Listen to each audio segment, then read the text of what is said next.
The 10,051st meeting of the Security Council is called to order. The provisional agenda for this meeting is the situation in the Middle East, including the Palestine question. The agenda is adopted. In accordance with Rule 37 of the Council's Provisional Rules of Procedure, I invite the representative of Israel to participate in this meeting. It is so decided. I propose that the Council invite the permanent observer of the Observer State of Palestine to the United Nations to participate in the meeting in accordance with the Provisional Rules of Procedure and previous practice in this regard. There being no objection, it is so decided. In accordance with Rule 39 of the Council's Provisional Rules of Procedure, I invite Mr. Ramiz Alakbarov, Deputy Special Coordinator for the Middle East Peace Process and United Nations Resident and Humanitarian Coordinator, to participate in this meeting. It is so decided. The Security Council will now begin its consideration of Item 2 of the agenda. I give the floor to Mr. Ramiz Alakbarov.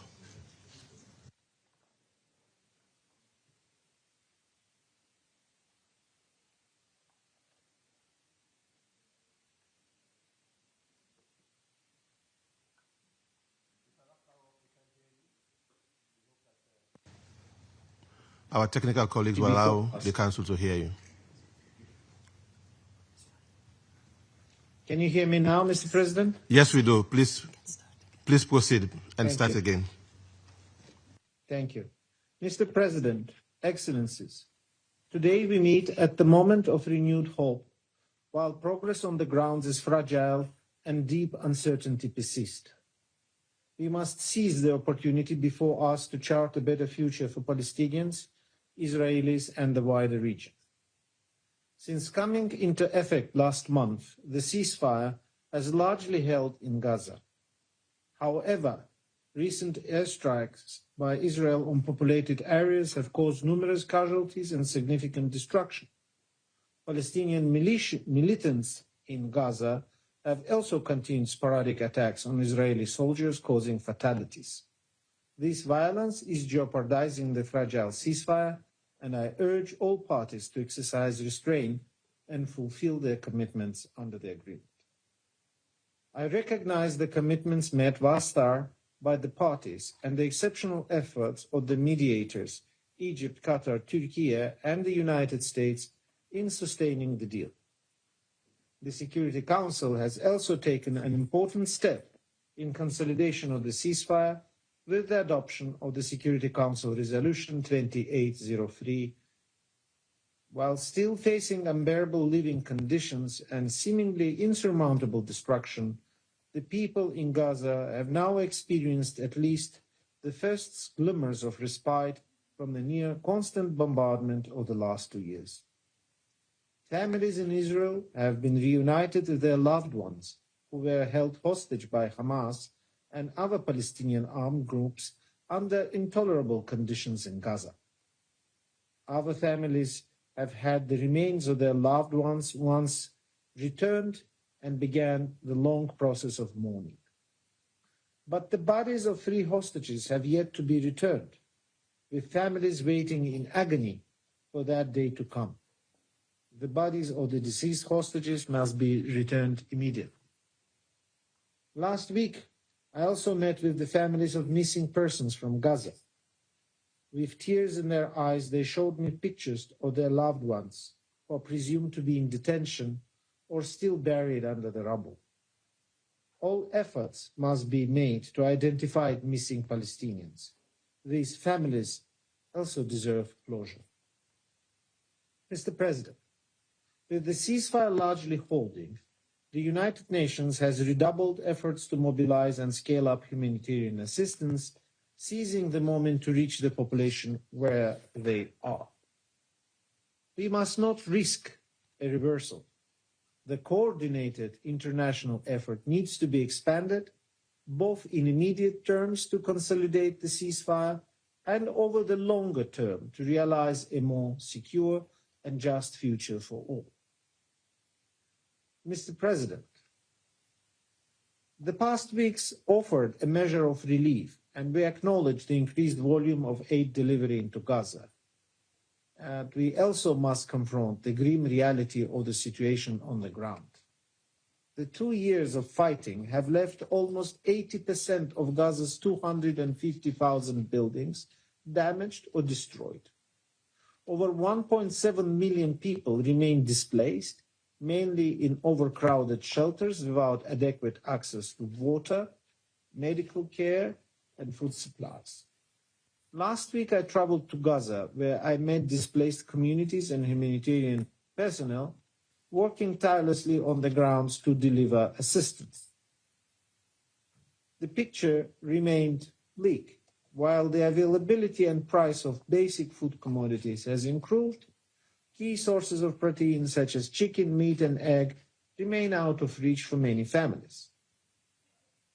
The UN and its partners are still facing challenges in providing shelter materials such as tents and blankets.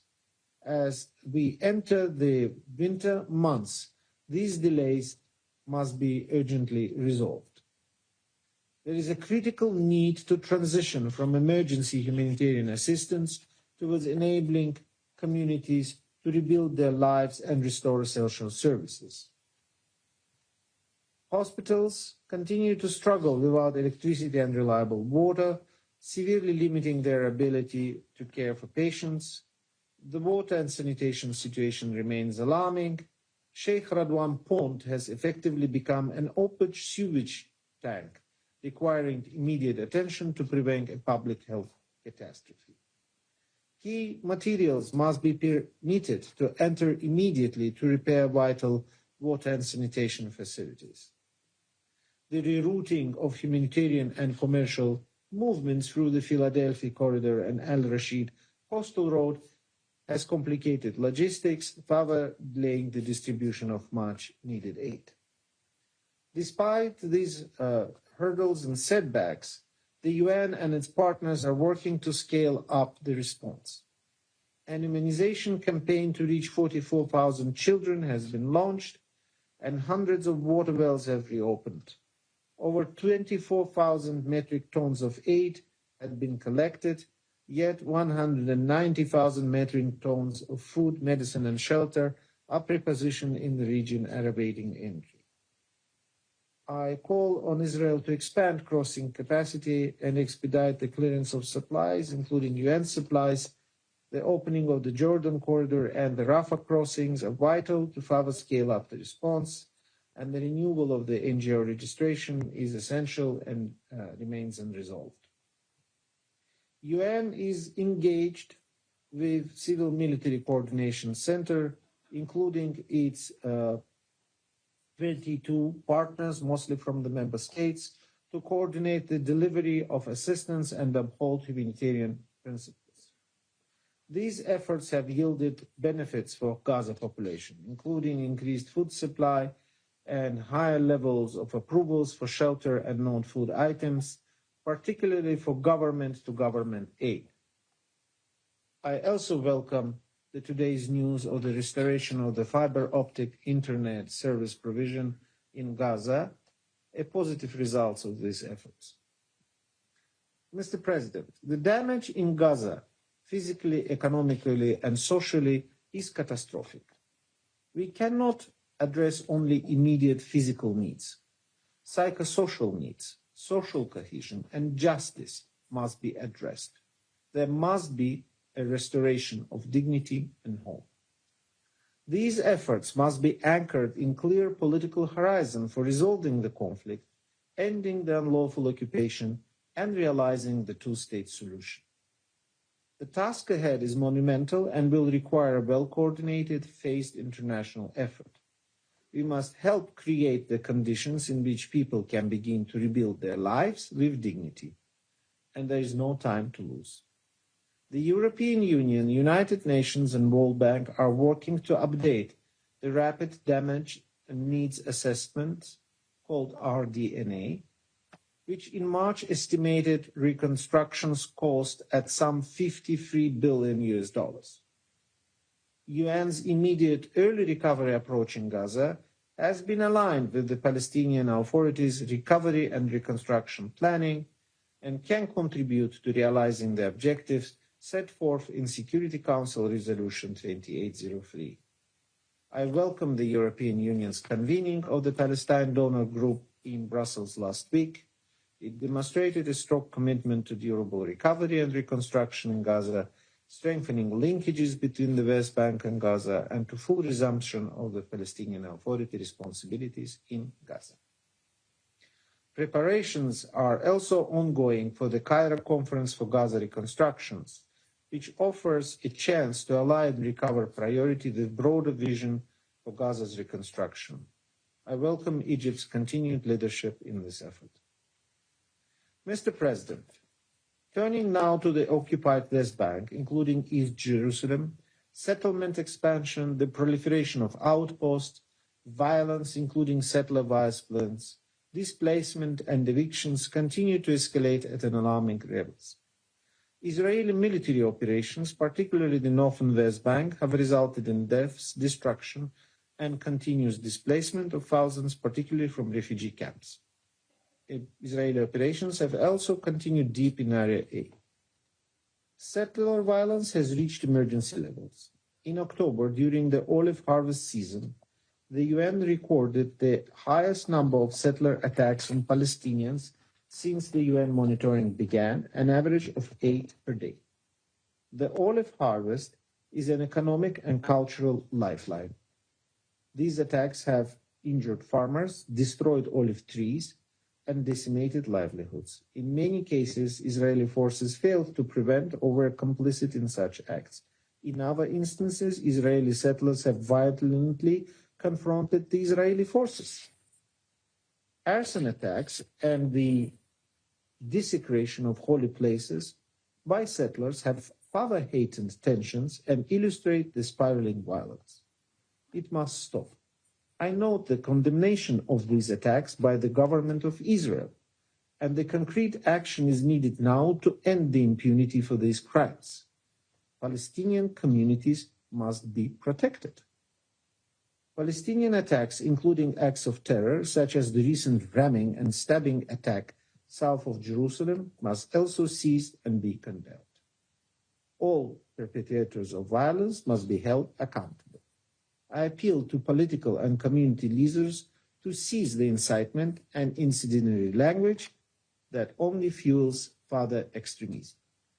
Mr. President, a robust Palestinian economy and financial sector is a critical enabler for sustainable recovery and reconstruction efforts in Gaza. However, Palestinian Authority and its economy continue to face immense challenges. Unilateral measures that undermine the PA should cease, and efforts to support and strengthen the PA should be intensified, including in implementing its reform agenda. The Palestinian financial sector, while demonstrating remarkable resilience, is under tremendous pressure and must be protected. Immediate measures to allow the repatriation of excess shekels banknotes and renewal of the correspondent banking agreements are urgently required to avoid exacerbating the crisis. Mr. President, turning to developments in Lebanon, I reiterate Secretary General's call for the parties to uphold their obligation to maintain the cessation of hostilities and the full implementation of the Security Council Resolution 1701. I also echoed Secretary General's call for an immediate cessation of all violations of Syria's sovereignty and territorial integrity and respect for the 1974 Disengagement of Forces Agreement. Mr. President, the decisions made now will determine whether the ceasefire endures or unravels. The first phase of the ceasefire must be fully implemented, and I urge the parties to urgently reach an agreement on the modalities to implement the next phases. The challenges remain immense, but the cost of failure is unimaginable. We have the tools to lay the foundations for success, but the work ahead demands an unwavering commitment from everyone. UN resolutions, including Security Council Resolution 2803 and President Trump's 20-point plan, provides the pathway forward. United Nations remains committed to seizing this critical opportunity to move from crisis management to conflict resolution. All our efforts must be guided by the imperative of establishing a genuine political process that will resolve the Israeli-Palestinian conflict once and for all. The New York Declaration and initiatives such as the Global Alliance for the Two-State Solution play a vital role. They mobilize political will, investment, and solidarity around a shared political vision. The United Nations will continue to stand with both Palestinians and Israelis. We will continue to support all efforts to end the unlawful occupation and achieve a negotiated two-state solution based on the 1967 lines, with Jerusalem as the capital of both states, living side by side in peace and security. Mr. President, I thank you and the Council for your attention. I thank Mr. Alakbarov for his briefing. I now give the floor to those Council members who wish to make statement. I give the floor to the representative of United Kingdom. Thank you, President. I thank Deputy Special Coordinator Alakbarov for briefing us today. Colleagues, last week this Council adopted Resolution 2803, sending a powerful message of international support for President Trump's 20-point plan for Gaza and the diplomatic efforts of Qatar, Turkey, and Egypt. This marks a pivotal moment after 2 years of horrendous suffering and is crucial to cementing the ceasefire and charting a course towards lasting peace. We urge all parties to abide by the ceasefire, and we reiterate that Hamas must locate and hand over the bodies of the remaining 3 deceased hostages. President, I will make 3 points. First, Resolution 2803 must be implemented fully, effectively, and in accordance with international law. We need an international stabilization force and trained Palestinian police deployed quickly to support the ceasefire and avoid a vacuum that Hamas could exploit. Hamas should uphold their commitments under the 20-point plan to disarm and end their governance over Gaza. Transitional arrangements must respect Palestinian sovereignty and self-determination and pave the way for a reformed Palestinian Authority to resume governance in Gaza. Palestine must be run by Palestinians. We look forward to the urgent formation of a Palestinian committee alongside the Board of Peace. Second, Resolution 2803 underscores the importance of the full resumption of humanitarian aid in Gaza.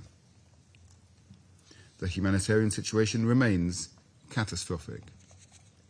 Heavy rains have deepened the misery, worsening shelter needs as winter closes in.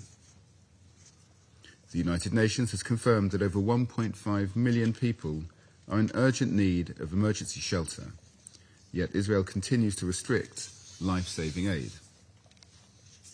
Every crossing and route must be opened without delay, and essential items, including shelter kits and medical supplies, allowed in. Last winter, at least 8 newborns died of hypothermia in fewer than 3 weeks. Those deaths were preventable. Israel must allow aid in now, without delay, and permit the United Nations, including UNRWA, as well as international non-governmental organizations, to operate freely and effectively. Third, while the ceasefire in Gaza offers hope, stability in the West Bank is essential to any sustainable peace. Yet we've seen further appalling incidents of settler violence during the olive harvest.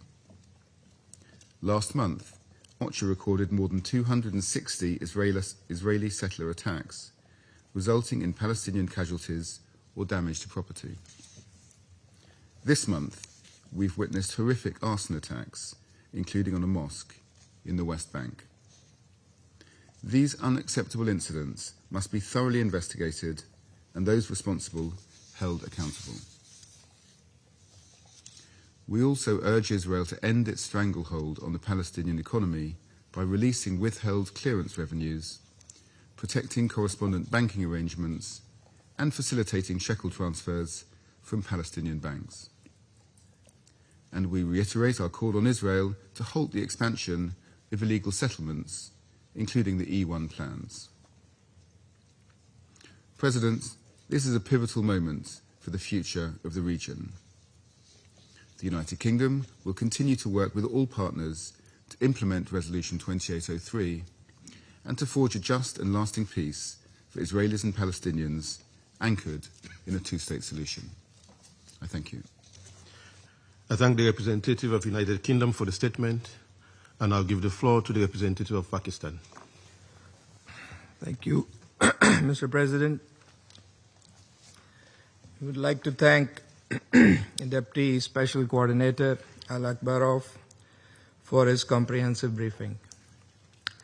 President, for over 2 years, the world has witnessed in anguish and disbelief a devastating war in Gaza, inflicting untold suffering on the Palestinian people in the Strip, blockaded, bombarded, besieged, starved, over 70,000 martyred, mostly women and children, almost the entire socio-economic infrastructure reduced to rubble.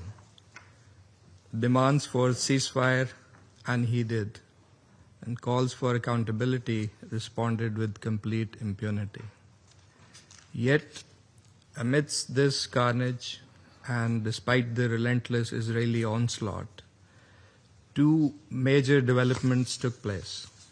First, the high-level conference on the peaceful settlement of the Palestinian question and the implementation of the two-state solution held in July, followed by the adoption of the New York Declaration on 12 September, and the resumption of the conference on 22nd September during the high-level week.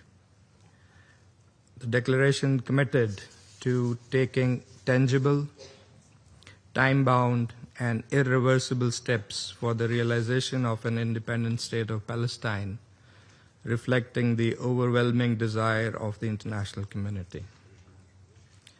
And then there was the second inflection point, the result of political engagement and sustained diplomacy, the Sharm el-Sheikh Peace Summit. Regional and international partners gathered around a shared objective to maintain the ceasefire, address the humanitarian catastrophe, and lay the groundwork for a credible political pathway towards Palestinian right to self-determination and statehood. It led to the adoption of Resolution 2803 by this Council last week. And it all started with the 8 Arab Islamic countries meeting with President Trump on 23rd of September. As part of that important group, Pakistan welcomed the initiative and personal engagement of President Trump and the proposals to end the war, rebuild Gaza, prevent displacement, advance comprehensive peace, and halt the annexation of the West Bank. Throughout this period, we have been constructively engaged, consistent with our principled and long-standing support for the Palestinian people and their inalienable rights. But despite these diplomatic advances, the situation throughout the occupied Palestinian territories remains dire, as also testified by the briefing this morning. Ceasefire violations persist. Israeli airstrikes have killed and injured civilians, including children. More than 300 Palestinians have reportedly been killed since the ceasefire announcement. This reveals a stark truth. Peace declared in words has not yet brought full protection and stability on ground. Lives are still being lost. homes are still being demolished and families remain in fear. The situation in the West Bank is no less grave. Israeli settler and military violence has escalated to unprecedented levels, with October recording the highest number of settler attacks since the UN began monitoring the situation in 2006. Entire communities have been displaced, especially in the northern West Bank, amid closures, raids, and increasing intimidation. Palestinians must be allowed to return to their homes, and communities must be able to function without constant fear. President, to ensure that peace efforts translate into meaningful progress, several priorities must be advanced. First, implement Resolution 2803 in good faith, thus maintaining the momentum generated by the Sharm el-Sheikh summit, particularly advancing Palestinian-led and owned governance, reconstruction, and institutional capacity. The Palestinian Authority's role is central. Peace cannot be negotiated over the heads of the Palestinian people. We hope that there will be more clarity on various aspects of Resolution 2803 going forward. Let me reiterate that together with the US and other Arab Islamic countries, Pakistan joined this process as it offers a pathway to Palestinian self-determination and statehood. Second, to ensure full adherence to the ceasefire with zero tolerance for unilateral actions, leading to a permanent cessation of hostilities and the withdrawal of Israeli forces from Gaza. We strongly condemn the attacks by Israeli occupying forces across Gaza. Third, guarantee unhindered humanitarian access. With winter approaching, Gaza's exhausted, displaced, and traumatized population requires full protection and assistance at scale. Obstruction of humanitarian assistance is a violation of international law and must end. Fourth, recovery and reconstruction of Gaza must commence without delay. Fifth, there must be no annexation and no forced displacement under any circumstances. Territorial integrity of Gaza and its contiguity with the West Bank are indispensable for a viable, sovereign, and independent state of Palestine. Sixth, bring an immediate end to Israel's illegal settlement, expansion, and all attempts to alter the demographic or legal character of the occupied Palestinian territory, including the historic status of Al-Haram al-Sharif. Seventh, to ensure accountability for grave violations of international law, because without justice, there can be no sustainable peace. And eighth, to break the cycle of violence, it is necessary to end the Israeli occupation of all Arab territories, including in Palestine, Syria, and Lebanon. There must be a political horizon, a credible, time-bound political process anchored in relevant UN resolutions, leading to a sovereign, independent, and contiguous state of Palestine based on pre-1967 borders with Al-Quds al-Sharif as its capital.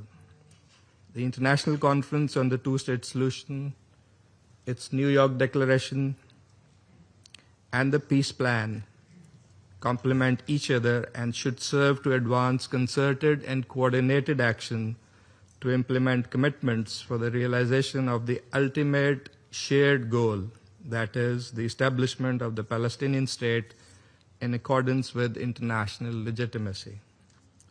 That is imperative for durable peace and stability in the Middle East.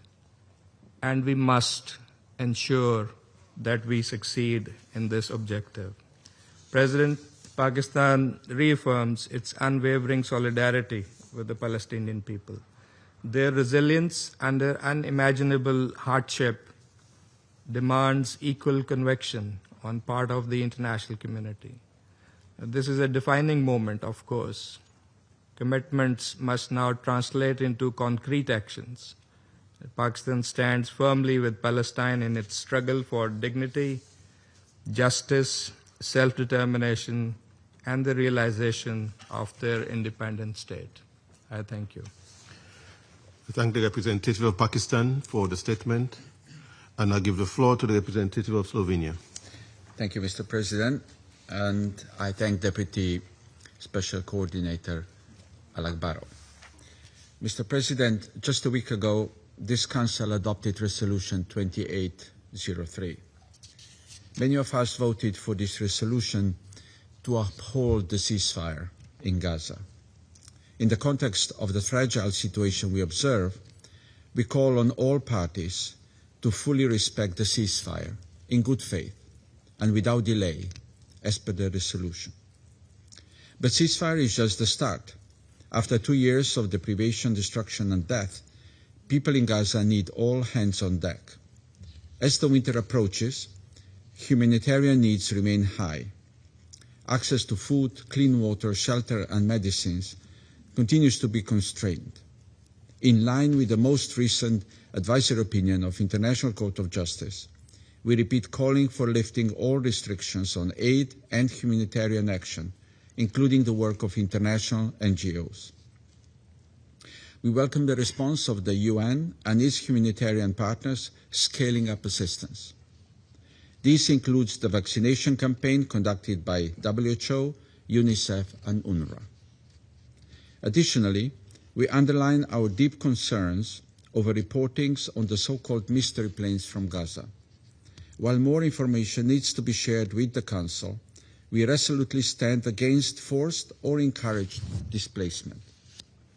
Mr. President, ceasefire must also spill over to the West Bank, where flames of violence against Palestinians are spreading rapidly. We strongly condemn rising settler violence. We are alarmed by the ongoing displacement and mass destruction in the refugee camps and the surrounding areas in the occupied West Bank. Settlers' violence must be stopped. We take note of the recent step of Israel to demolish an outpost. We urge for more determined steps and an end to occupation in line with the ICJ advisory opinion of July 2024. Slovenia calls for full respect of international law in ensuring compliance and pursuing accountability. True healing requires real accountability, and true healing demands doing better, much better, to prevent another cycle of violence and hatred. We welcome the launch of the Palestine Donor Group in Brussels. I'm not misrecalling that he was planning to have some kind of discussion with the BBC. So I was hoping this could all be sorted out fairly quietly. As it happens, I think it was 6 days after I sent the memo on to Ofcom DCMS, there it was in the Telegraph. And that then led to this whole sequence of events, including... Repeat our call on Israel to hand over tax revenues that belong to the Palestinian Authority. We continue to call on Israel for the release of Palestinian civilians from Gaza, especially children, humanitarian and medical workers held in confinement without protection guaranteed by the international humanitarian law. While resolutely standing against terrorism, we also stand in defense of human rights. We are deeply alarmed by the attempts to reinstate the death penalty for persons defined as terrorists. We urge Israel to refrain from undermining the rule of law through the use of a penalty that the international community has pledged to abolish. Mr. President, we simply cannot forget the words we heard in this chamber. On the new medical term unique to Gaza, WCNSF, Wounded Child, No Surviving Family, by the MSF, or the terrible description on what malnourishment and starvation mean for a child's body by Save the Children. We know trauma of the Gaza war will span across generations, both in Israel and in Palestine. we call for collective efforts of the international community to address it and to prevent further hate, conflict, and extremism. Full implementation of the Resolution 2803 in good faith and without delay is a first step. I thank you. I thank the representative of Slovenia for the statement, and I'll give the floor to the representative of Panama. Gracias, señor presidente. Panamá agradece el detallado informe presentado por el señor Ramiz Alakbarov, coordinador especial adjunto para el proceso de paz del Oriente Medio, coordinador residente y de asuntos humanitarios de las Naciones Unidas.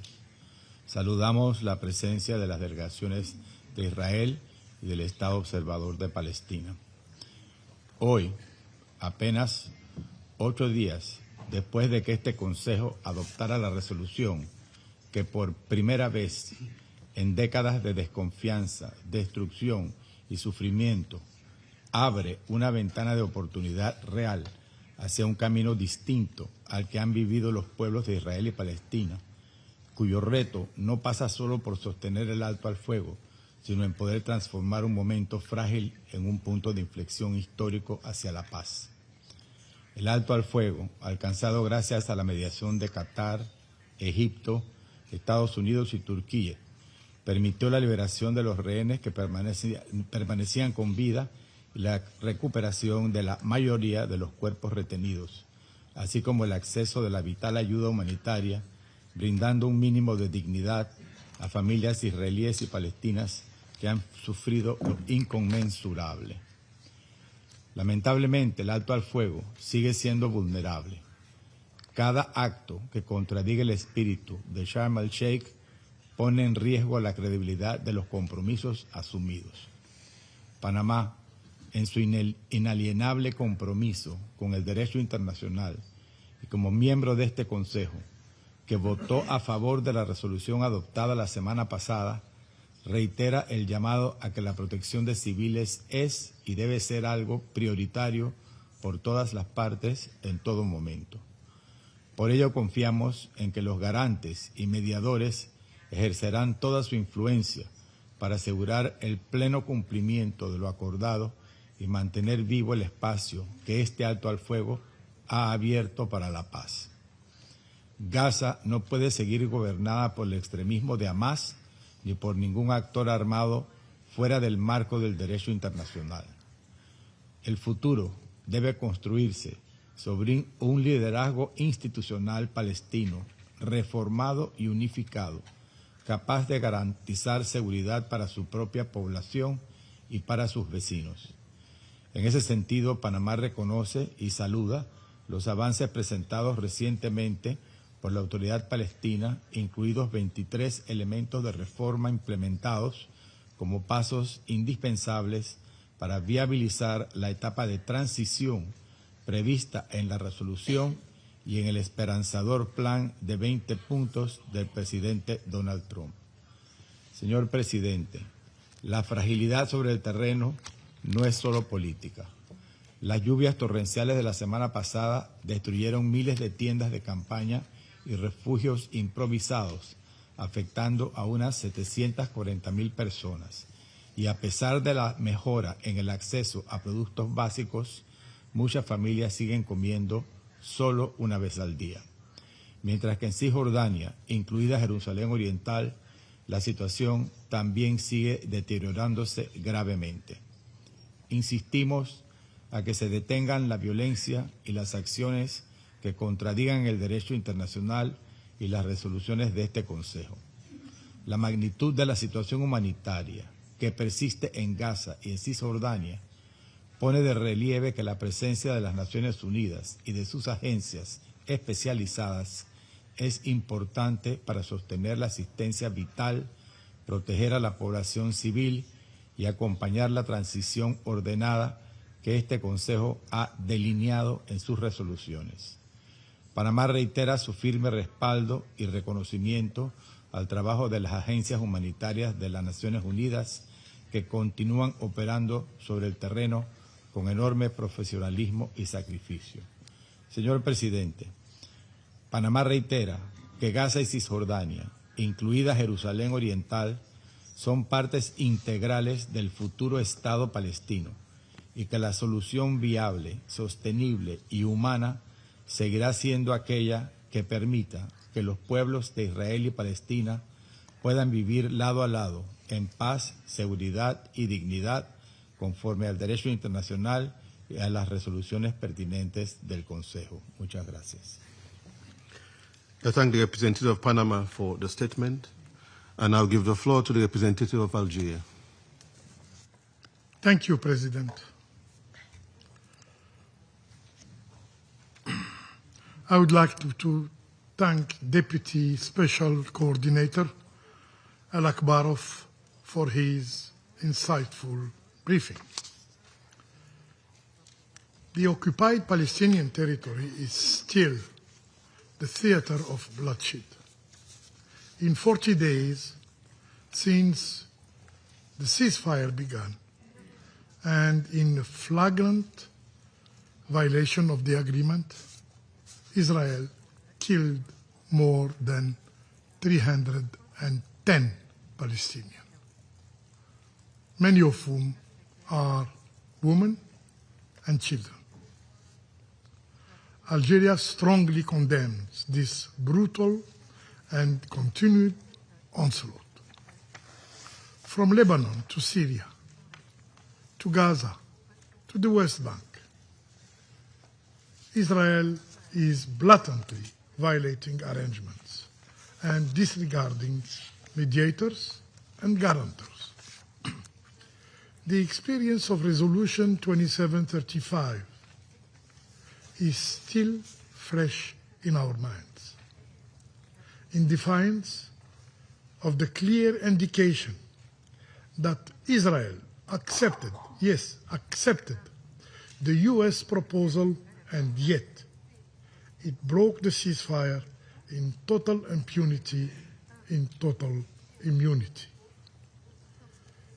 We call upon the mediators and guarantors of the peace plan for immediate to take decisive measures to preserve the ceasefire and to hold the occupying power to its commitments. President,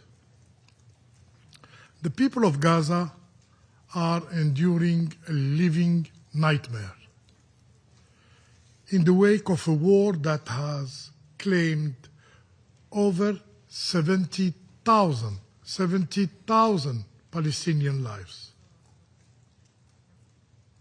And now the survivors are now facing what many have called a forever misery.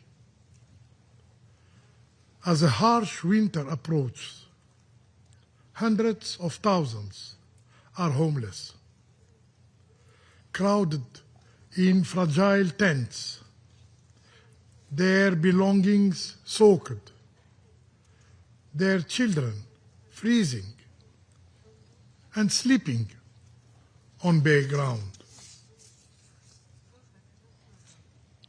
Humanitarian aid which was expected to flow freely is being hindered by Israel, leaving entire families facing the cold winter without shelter, without food, without clean water, and with disease spreading rapidly. This campaign, yes, it is a campaign of oppression, is not limited to the besieged Gaza Strip. In the West Bank, situation is just as grave. We are witnessing an unprecedented escalation of settler terrorism, an extremist campaign of violence, of intimidation, supported and shielded by the Israeli occupying forces. Extremist settlers burn homes, burn mosques, burn olive groves. They terrorize communities. They seize land at an alarming rate. These blatant violations and heinous crimes are all efforts aiming at ethnic cleansing. Yes, ethnic cleansing, designed to kill the very idea of a future Palestinian state. Mr. President, the immense suffering of the Palestinian people demands concrete actions from the Security Council. It requires a genuine commitment to, first, preserving the ceasefire agreement. This must be our immediate and absolute priority. The killing must stop. Second, launching the reconstruction efforts. This means the complete and immediate opening of all crossing to allow for the massive unimpeded flow of humanitarian aid and flow of reconstruction material and equipment. Third, ensuring accountability. The thousands of documents, the thousands of documented Israeli crimes cannot be forgotten. There can be no impunity, no immunity for war crimes. Those responsible for these atrocities must be brought to justice. Fourth, lifting the historic injustice. This can only be achieved by ending the occupation and enabling the Palestinian people to exercise their inalienable right to self-determination and establish their own independent state, establish their own sovereign state with Al-Quds al-Sharif as its capital. In closing, President, let us be clear. The immense sacrifices of the Palestinian people place a historic responsibility upon all of us in the Security Council. We have a duty to seek justice for them. Only through justice for the Palestinian people can we ever hope to build a true, lasting, and sustainable peace in the Middle East. I thank you. I thank the representative of Algeria for the statement, and I'll give the floor to the representative of Russian Federation.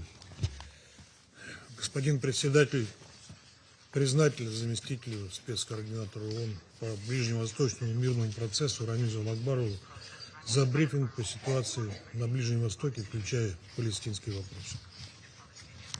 Прошло больше месяца после заключения договоренности между Израилем и Хамас о прекращении боевых действий. За это короткое время было достигнуто гораздо больше, чем за 2 долгих года войны.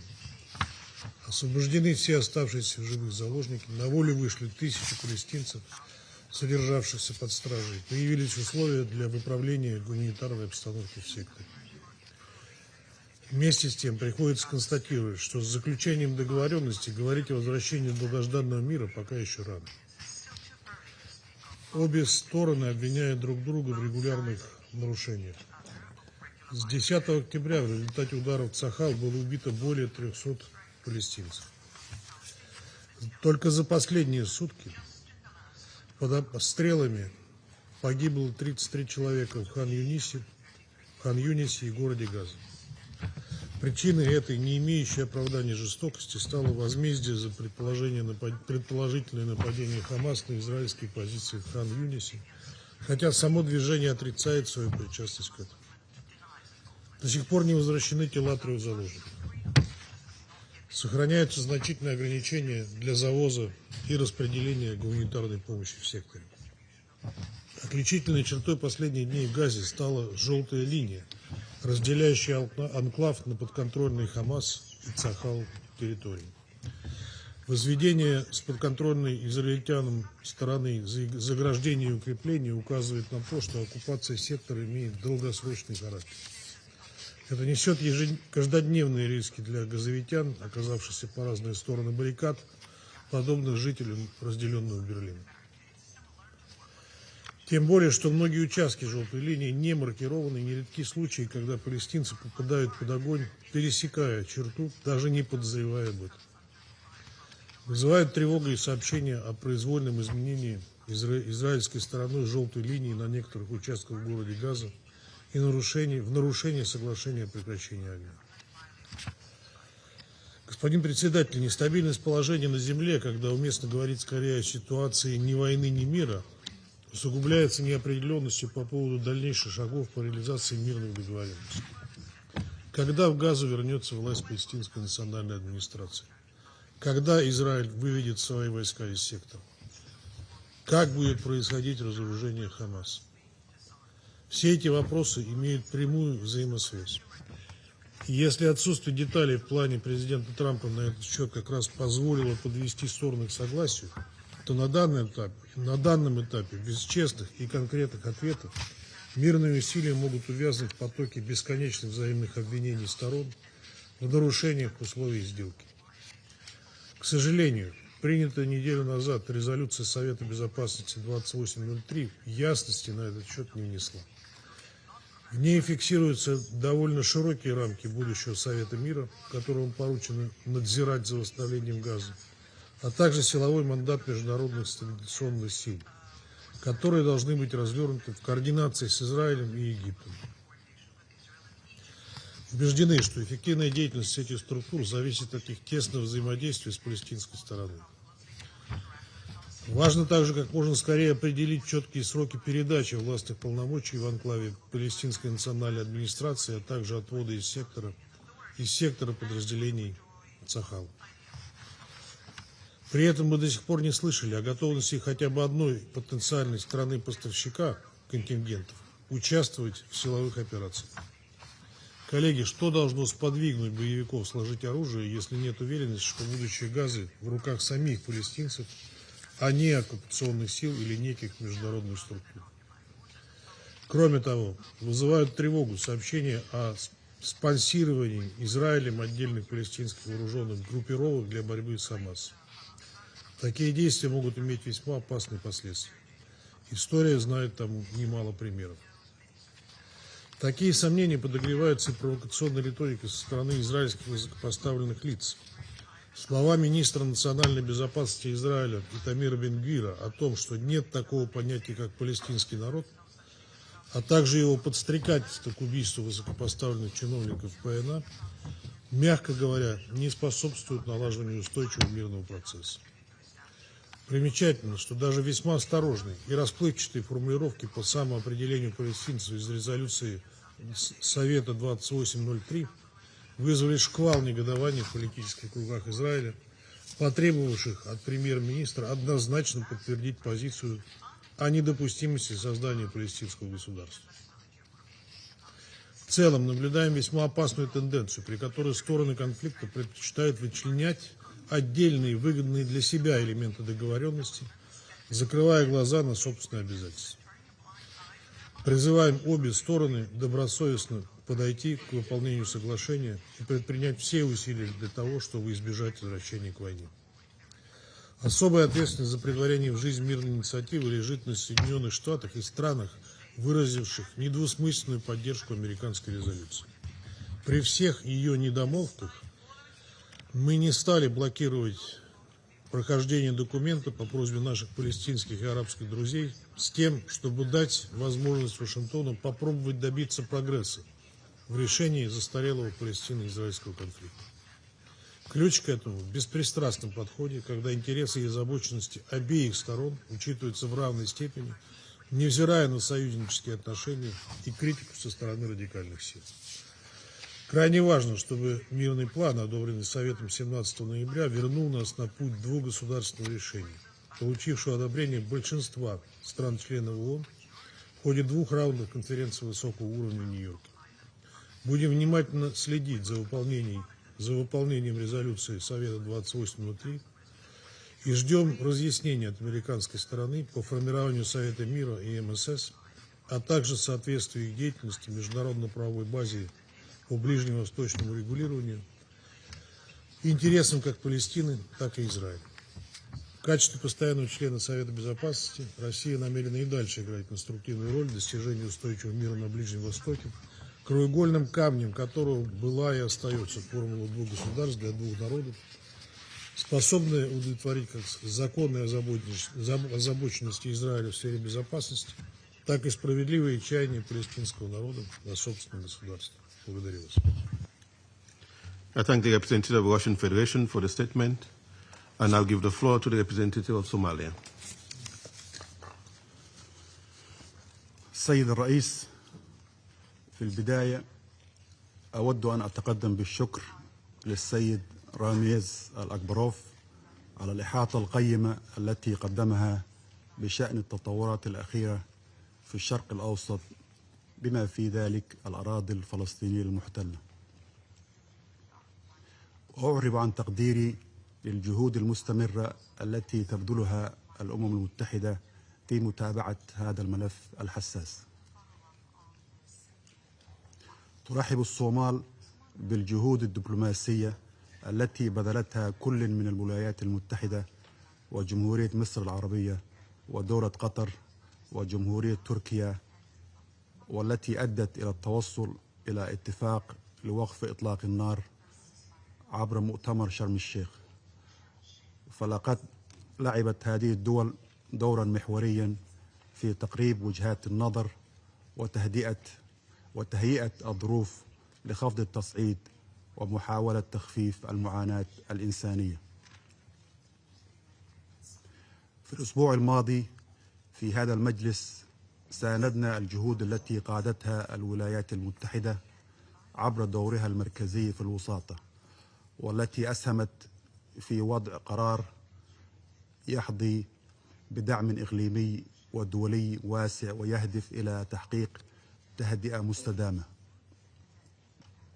وفي هذا السياق نشدد على أهمية الشروع في آليات للتطبيق الفعال للقرار 2803 والقرارات الدولية الأخرى ذات الصلة، إذ أن الالتزام بهذه القرارات يمثل حجر الأساس للوصول إلى حل شامل وعادل ينهي معاناة الشعب الفلسطيني ويفتح آفاقا جادة أمام المسار السياسي والإعمار وتحقيق السلام والأمن في المنطقة بأسرها. وإن تطبيق القرار 2803 يتطلب تحركا جماعيا وإرادة صادقة من جميع الأطراف، إضافة إلى دعم المجتمع الدولي لضمان وقوف الجميع عند مسؤولياتهم وضمان تطبيق مبادئ القانون الدولي وحماية المدنيين.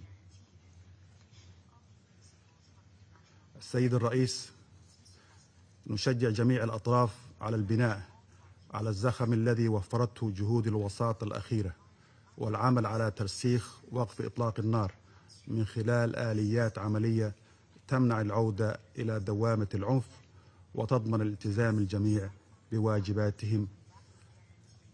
وإن استمرار هذا المسار يتطلب تنسيقا إقليميا ودوليا يركز على معالجة جذور التوتر وتعزيز الثقة والالتزام المتبادل. وفي هذا الصدد نؤكد أهمية دورنا الجماعي في الحفاظ على التهدئة ودعم الممرات الإنسانية وتمهيد الطريق لمرحلة إعادة الإعمار، بما يشمل إجراءات واضحة تضمن احترام القانون الدولي وتعزيز قدرة المؤسسات الفلسطينية على تلبية احتياجات السكان بشكل فاعل. السيد الرئيس، كما سمعنا في الإحاطة، لا يزال الوضع الإنساني في الأراضي الفلسطينية المحتلة يبعث علي بقلق بالغ، وندعو المجتمع الدولي إلى ضمان أولا وصول المساعدات الإنسانية بشكل آمن ودون عوائق. ثانيا حماية المدنيين بما يتوافق مع القانون الدولي الإنساني. ثالثا وقف جميع الإجراءات الأحادية بما في ذلك الاستيطان وتغيير الوضع القائم في القدس. وأخيرا الحفاظ على وقف إطلاق النار والبناء عليه نحو مسار سياسي جدي وموثوق. كما نشدد على ضرورة دعم وحماية وكالات الأمم المتحدة العاملة في الميدان وتوفير الموارد المطلوبة لها، وتسريع جهود إعادة الإعمار حال توفر الظروف الملائمة، وضمان المساءلة عن الانتهاكات الجسيمة التي تطال المدنيين.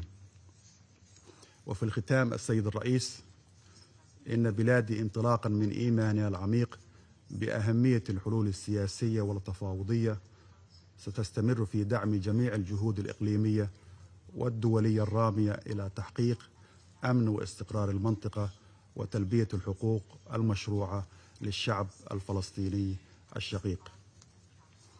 كما نؤكد التزامنا الراسخ بدعم دولة فلسطين الشقيقة وحقوق شعبها غير القابلة للتصرف، وفي مقدمتها حقه في تقرير المصير وإقامة دولته المستقلة على حدود 4 يونيو سنة 1967 وعاصمتها القدس الشرقية، استنادا إلى مبادئ القانون الدولي وقرارات مجلس الأمن ذات الصلة.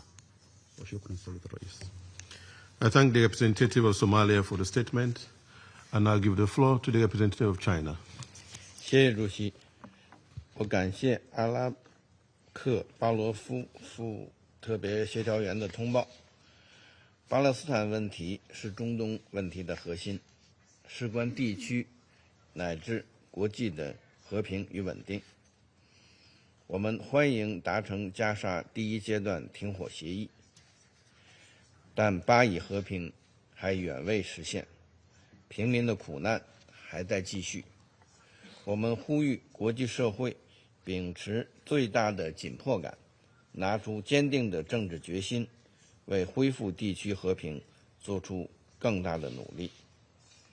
第一，实现加沙持久停火是优先任务。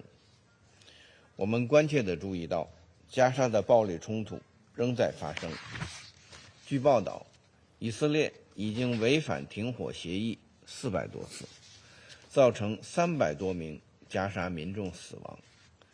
停火意味着停止一切袭击行为，应得到冲突方的善意遵守。任何导致平民伤亡的事件都不可接受，频繁的袭击不能成为加沙的新常态。中方呼吁有关各方，特别是以色列，全面遵守停火协议要求，推动实现真正的全面持久停火。第二，扩大加沙人道救援是当务之急。加沙人道局势仍十分危急，生存物资、医疗设备等严重缺乏，加沙人道准入依然面临重重障碍。进入加沙的物资远低于停火协议规定的数额。国际法院早已发布多项咨询意见和临时措施命令，明确以色列作为占领方有义务保障加沙人道救援。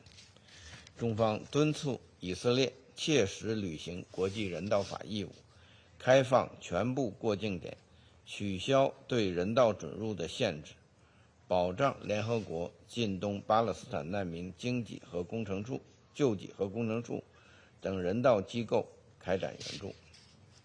第三，缓解约旦河西岸局势是紧迫要求。占领方持续扩张定居点，纵容定居者暴力，刺激西岸紧张局势。根据联合国记录，上个月共发生260多起定居者暴力事件，造成大量巴勒斯坦平民伤亡和财产毁坏，创下了2006年以来最惨烈的记录。定居点活动违反国际法和安理会决议，侵蚀巴勒斯坦独立建国基础，挤压巴勒斯坦生存空间。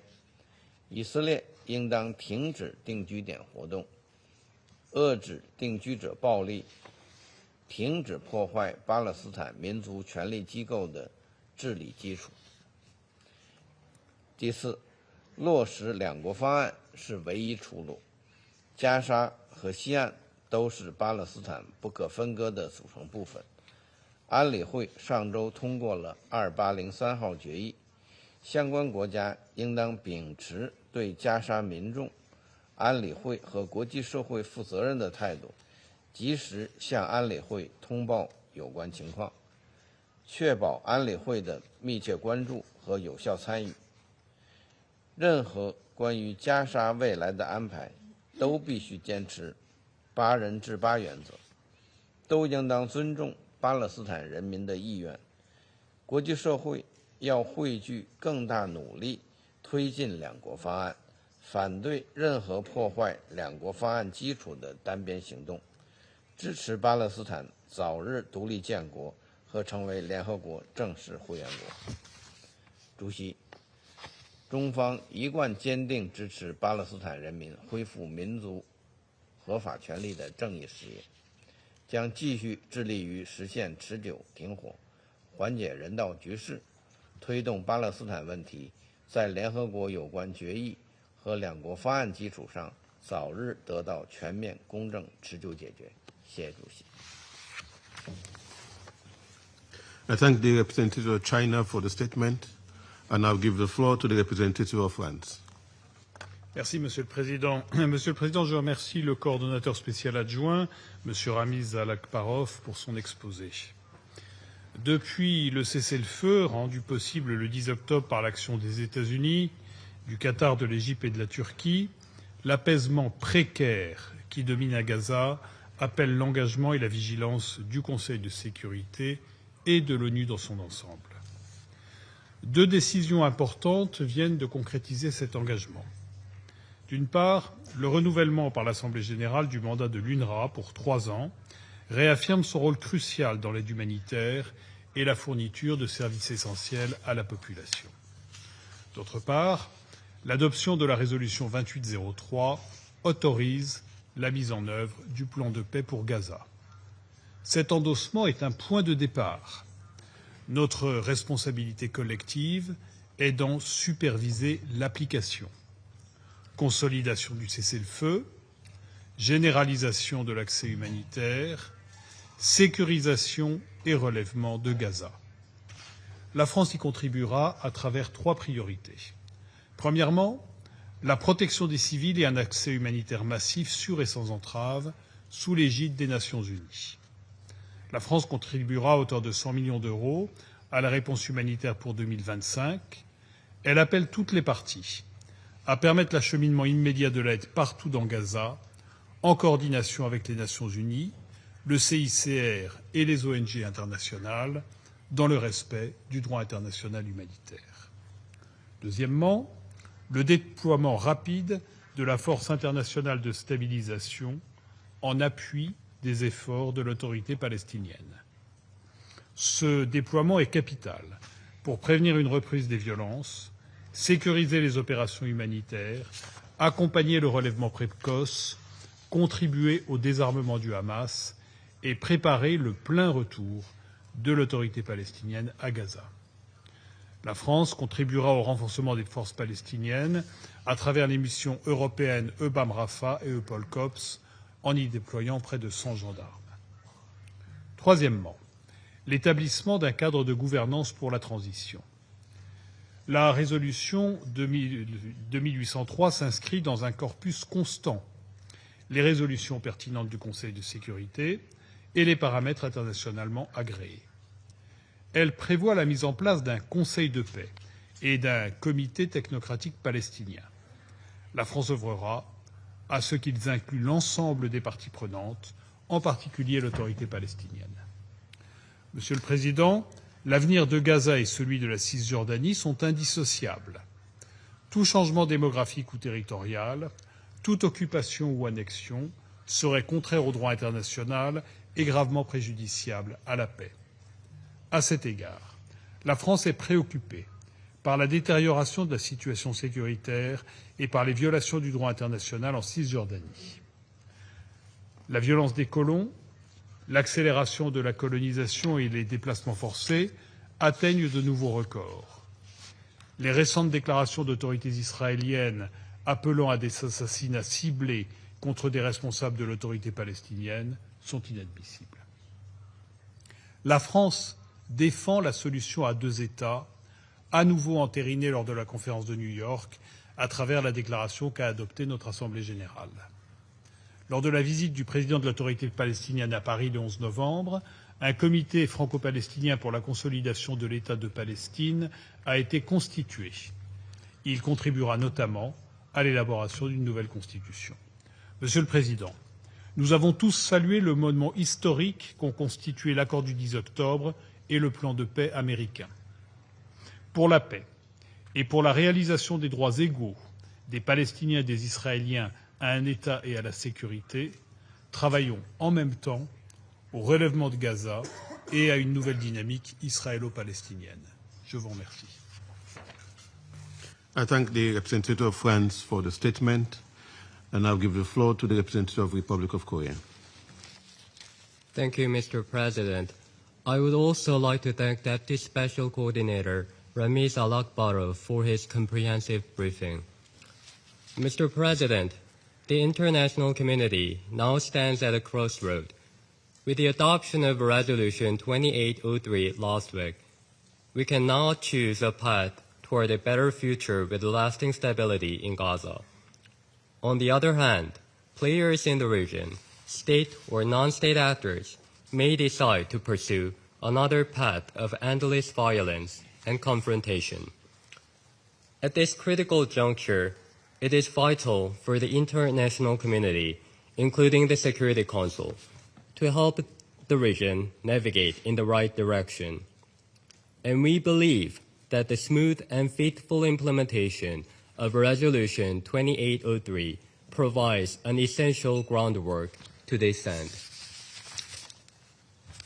Mr. President, as my delegation mentioned in this chamber last week, some elements provided in the resolution need development and operationalization, includes engagement with the Security Council. However, this resolution also reflects clear and undeniable requirements for its implementation, including the maintenance of the ceasefire. To guarantee the swift establishment of the Board of Peace and deployment of the International Stabilization Force, parties to the conflict in Gaza must not resume any hostilities. In this regard, Israel's airstrikes last week, killing dozens of Palestinians across the Strip, are seriously concerning. We once again call on the parties to strictly observe the ceasefire agreement. With the adoption of Resolution 2803, breaking the ceasefire is not only the violation of the agreement, but also of this resolution. We also would like to stress that this Council reaffirmed its position through the adoption last week that Hamas must lay down its weapons and cannot take part in the future governance of Gaza. We believe that the BOP and the ISF will commence its work as soon as possible in close coordination with its Council.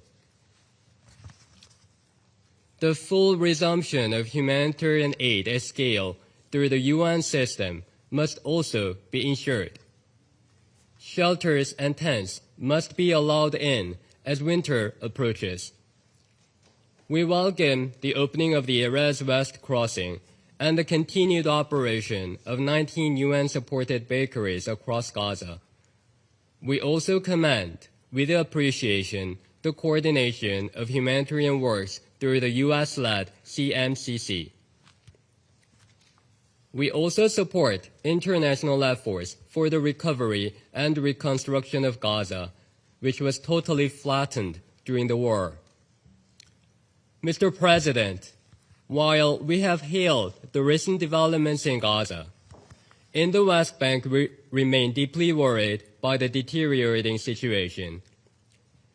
Extended military operations, expansion of settlements, and widespread movement restrictions comprise only a small portion of the protracted suffering of Palestinians. We take note that the highest-level Israeli officials expressed grave concern over the rampant and unjustifiable violence by settlers. We condemn this deplorable violence committed by settlers against innocent Palestinians and their agriculture and land.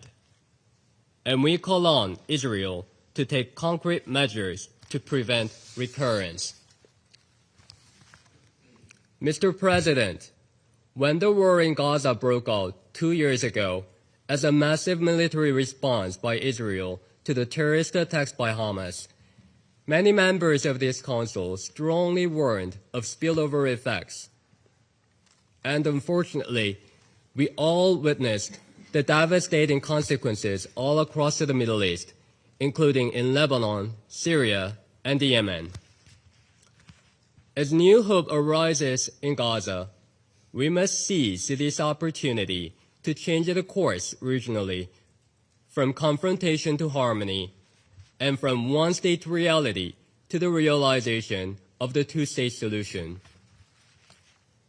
Therefore, we urge all actors in the region to exercise restraint, respect basic principles under the Charter, and seriously engage in diplomacy, including revitalized dialogue between Israel and Palestinians to chart a political horizon for peaceful and prosperous coexistence that we hope to be established under Resolution 2803.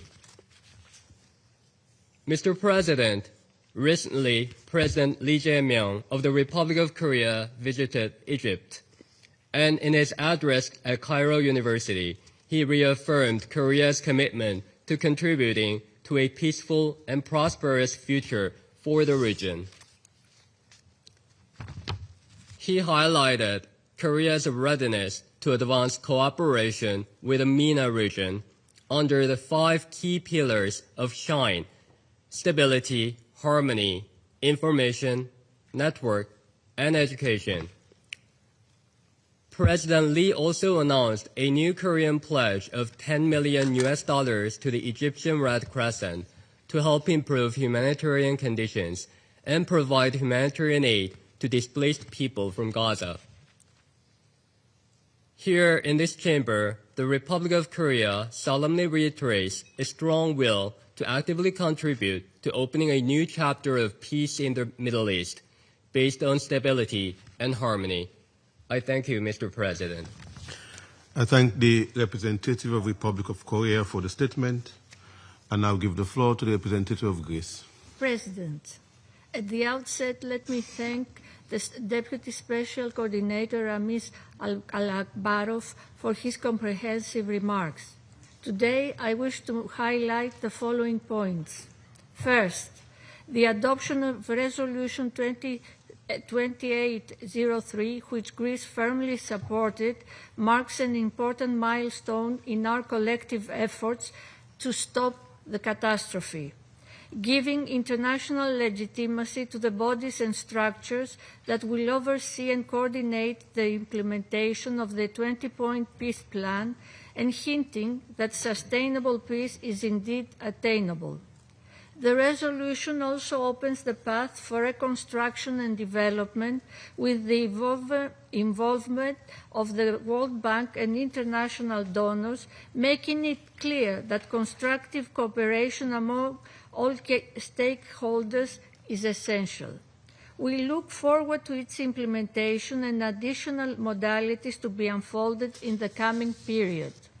Second, Greece has been consistent in its calls for a ceasefire for the safe and unhindered delivery of humanitarian aid at scale, recognizing that more needs to be done, more humanitarian corridors must become operational, calling for the urgent lifting of all remaining restrictions.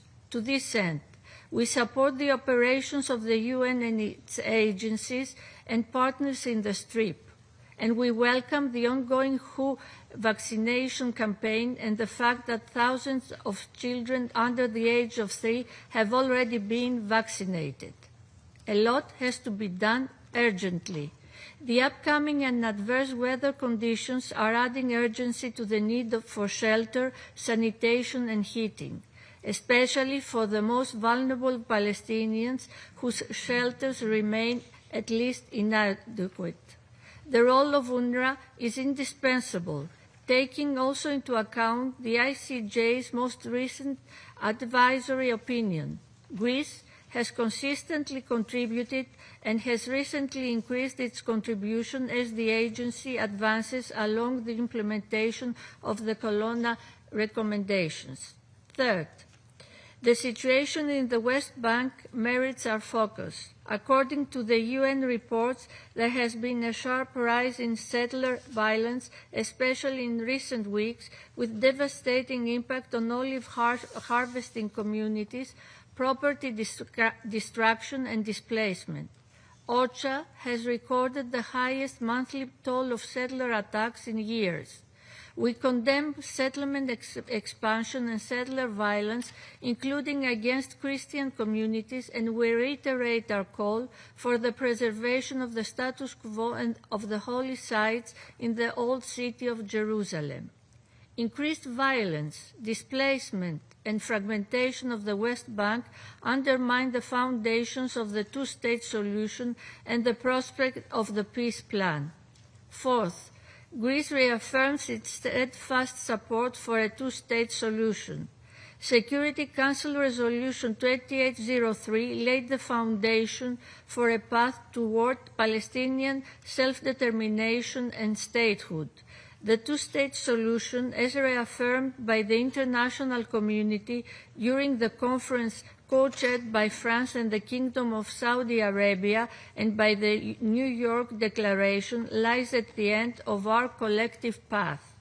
The peace plan, backed now by the Security Council resolution, creates a strong impetus toward an accelerated, comprehensive regional integration and the formation of a new inclusive regional security architecture, also through the expansion of the Abraham Accords.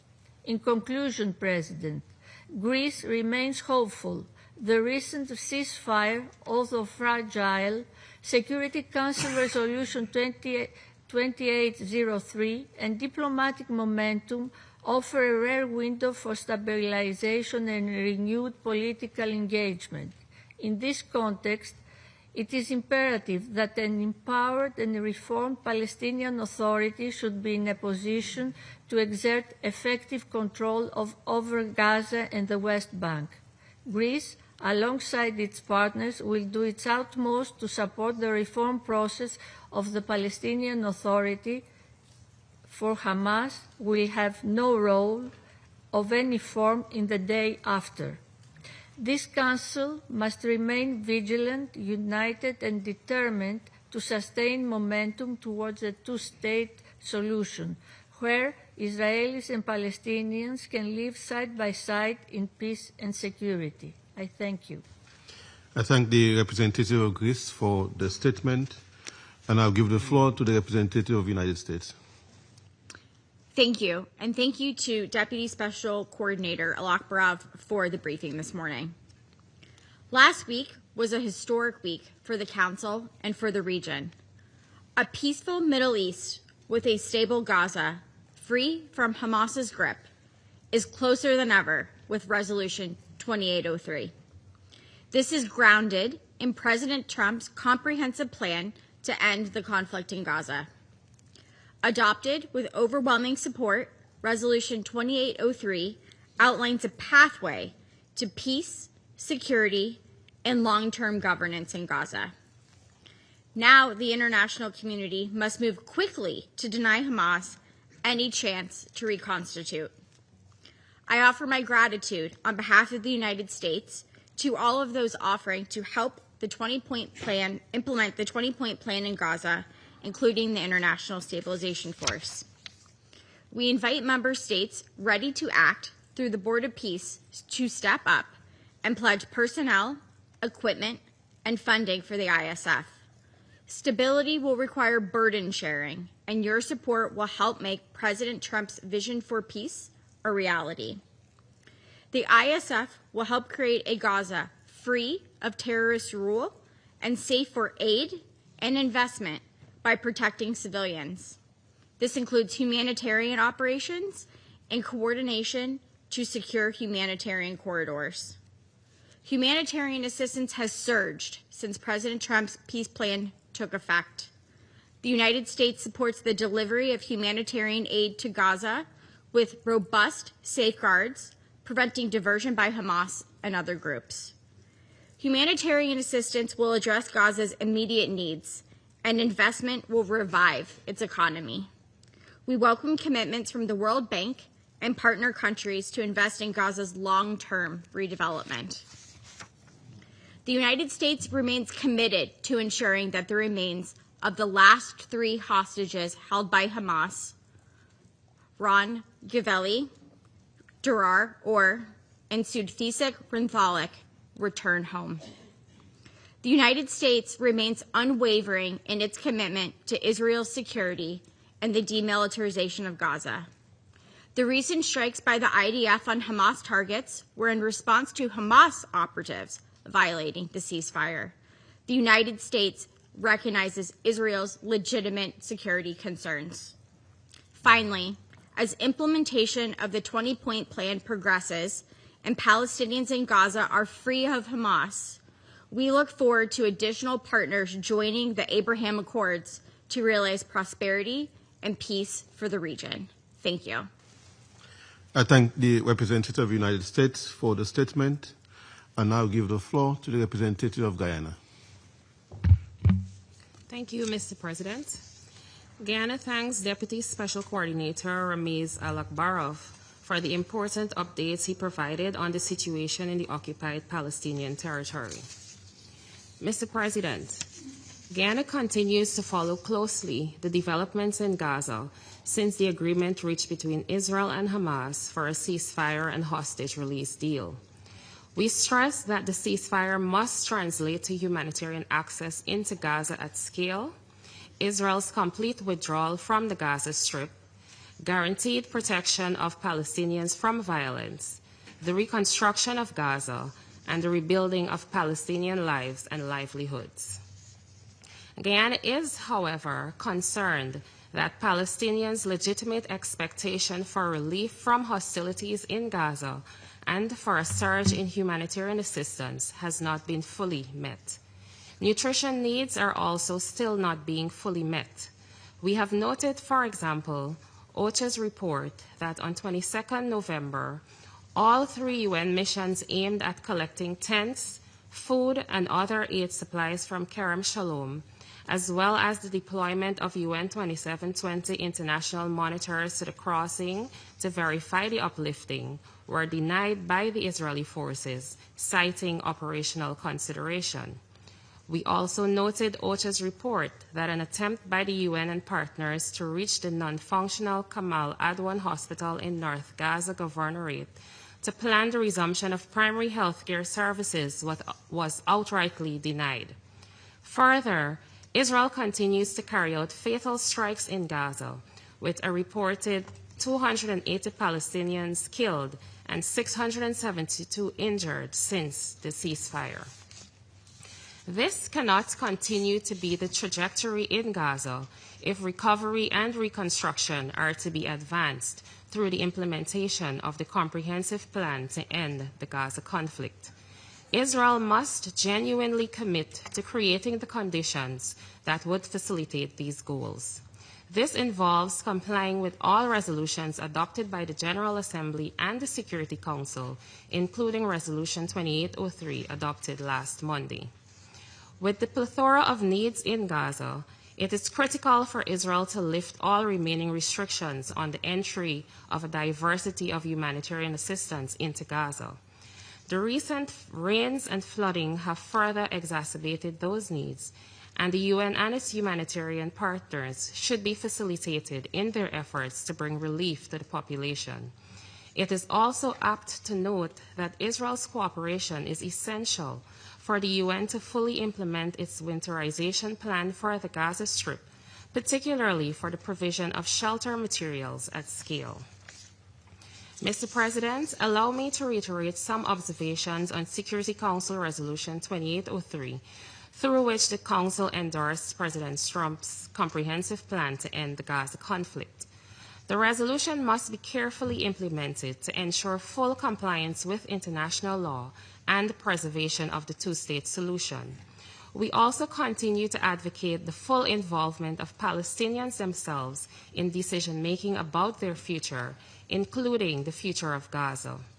Guyana also stresses that the full withdrawal of the Israeli Defense Force from the Gaza Strip is essential to the Strip's recovery.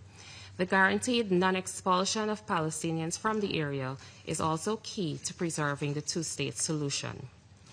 Turning to the situation in the occupied West Bank, Mr. President, Guyana deplores the unrelenting violence directed towards Palestinians, their homes, and their livelihoods by Israeli settlers and the Israeli security forces. The reports of killings, restrictions on access to agricultural lands, demolitions of homes, displacements, and other indignities should not be met with silence from the Security Council. Mr. President, the Middle East peace process must be brought back on track, and the international community must capitalize on the momentum that currently exists to do so. However, Israel must demonstrate that it is truly committed to peace. The continued attacks in Gaza and the ongoing attacks on its neighbors, as we have seen over the weekend with Lebanon, do not align with such a commitment. We therefore implore Israel to choose the path of peace so that the Middle East can rest from the protracted turmoil that it has been experiencing for the past 8 decades. Finally, in reiterating its commitment to contribute to the urgent implementation of the two-state solution, Guyana urges the entire international community, including the United Nations, to do all in its power to safeguard and advance the right of Palestinians to self-determination. I thank you. I thank the representative of Guyana for the statement, and I'll give the floor to the representative of Denmark. Thank you, Mr. President. I would also like to thank Deputy Special Coordinator Alakbarov for his briefing. We gather today at a critical crossroad where the dust of devastation is beginning to settle in Gaza, and as the first faint signs of a new future begin to appear. Denmark once again thanks the United States, Egypt, Qatar, and Turkey for their relentless efforts towards silencing of the guns. The ceasefire in Gaza has brought about an opportunity for change, but developments over the weekend show how fragile it remains, and we call on all parties to exercise restraint. What happens next will be determined by what is being done now. With the adoption of Resolution 2803 last week, the Council has begun defining the contours of this future, and we must remain engaged, both in the immediate term and in the longer term. In the immediate term, delivery of full humanitarian aid across all of Gaza, as stipulated in Resolution 2803, remains vital. Yet, we are hearing reports of continued restrictions, including on dual-use items, on medical personnel, and on humanitarian partners' ability to operate. And it's concerning that the crucial Rafah border crossing remains closed, and that many international NGOs continue to face deregistration by the end of this year. This is happening as winter and heavy rainfalls are making the situation for the people of Gaza more dire. What Gaza needs now is not charity in fragments, but relief with purpose. Nutrition, safe water, stable shelter, functioning hospitals, energy and sanitation. Delivered through effective corridors without restrictions, in line with the humanitarian principles and in accordance with international humanitarian law. The UN-led humanitarian system remains best placed to undertake this monumental task. Beyond immediate needs lies the massive task of reconstruction. Entire neighborhoods must rise again, brick by brick, across all of Gaza. Palestinians must be part of designing the blueprints of their own homes. They must be part of determining the path of their own recovery, in deciding how their communities are rebuilt. And they must have influence on how the stabilization force operates as a protective presence in full compliance with international law. All of this must happen without Hamas's rule. The Council should remain engaged and receive further clarity on the establishment of the Board of Peace and the International Stabilization Force, as well as the developments on the ground, including in the Civil-Military Coordination Center. Mr. President, as we lift our gaze towards the wider horizon and the long-promised two-state solution, the pathways to Palestinian statehood must be laid out with clarity and credibility, rooted in equality, dignity, and security for both peoples. The contours of that future must be sketched now. We also must not allow the West Bank to disappear behind the headlines of Gaza. While attention has been turned elsewhere, the West Bank has faced devastating developments: settler violence, intimidation, the torching of homes, the seizure of farmland and destruction of crops, forcing families to flee their villages. We fear that these are not isolated sparks, but part of a spreading fire that threatens the very prospect of peace. We cannot accept such a fire to catch hold. Our message must be unambiguous. Gaza and the West Bank are not two stories but one. They must be reunited under reformed and renewed Palestinian Authority, capable of governing a future state that stands alongside Israel in peaceful and democratic coexistence. Mr. President, the moment is delicate, but possibility lies within it. Let us choose the path that honors international law, the right to self-determination, and security for all. A path that rejects terrorism and lights the way towards the only horizon that offers lasting peace: two peoples, two states, living side by side. Let me reassure you of Denmark's continuous commitment to that effect and to the implementation of the Gaza Peace Plan as recently endorsed by this Council. I thank you. I thank the representative of Denmark for the statement. I shall now make a statement in my capacity as the representative of Sierra Leone.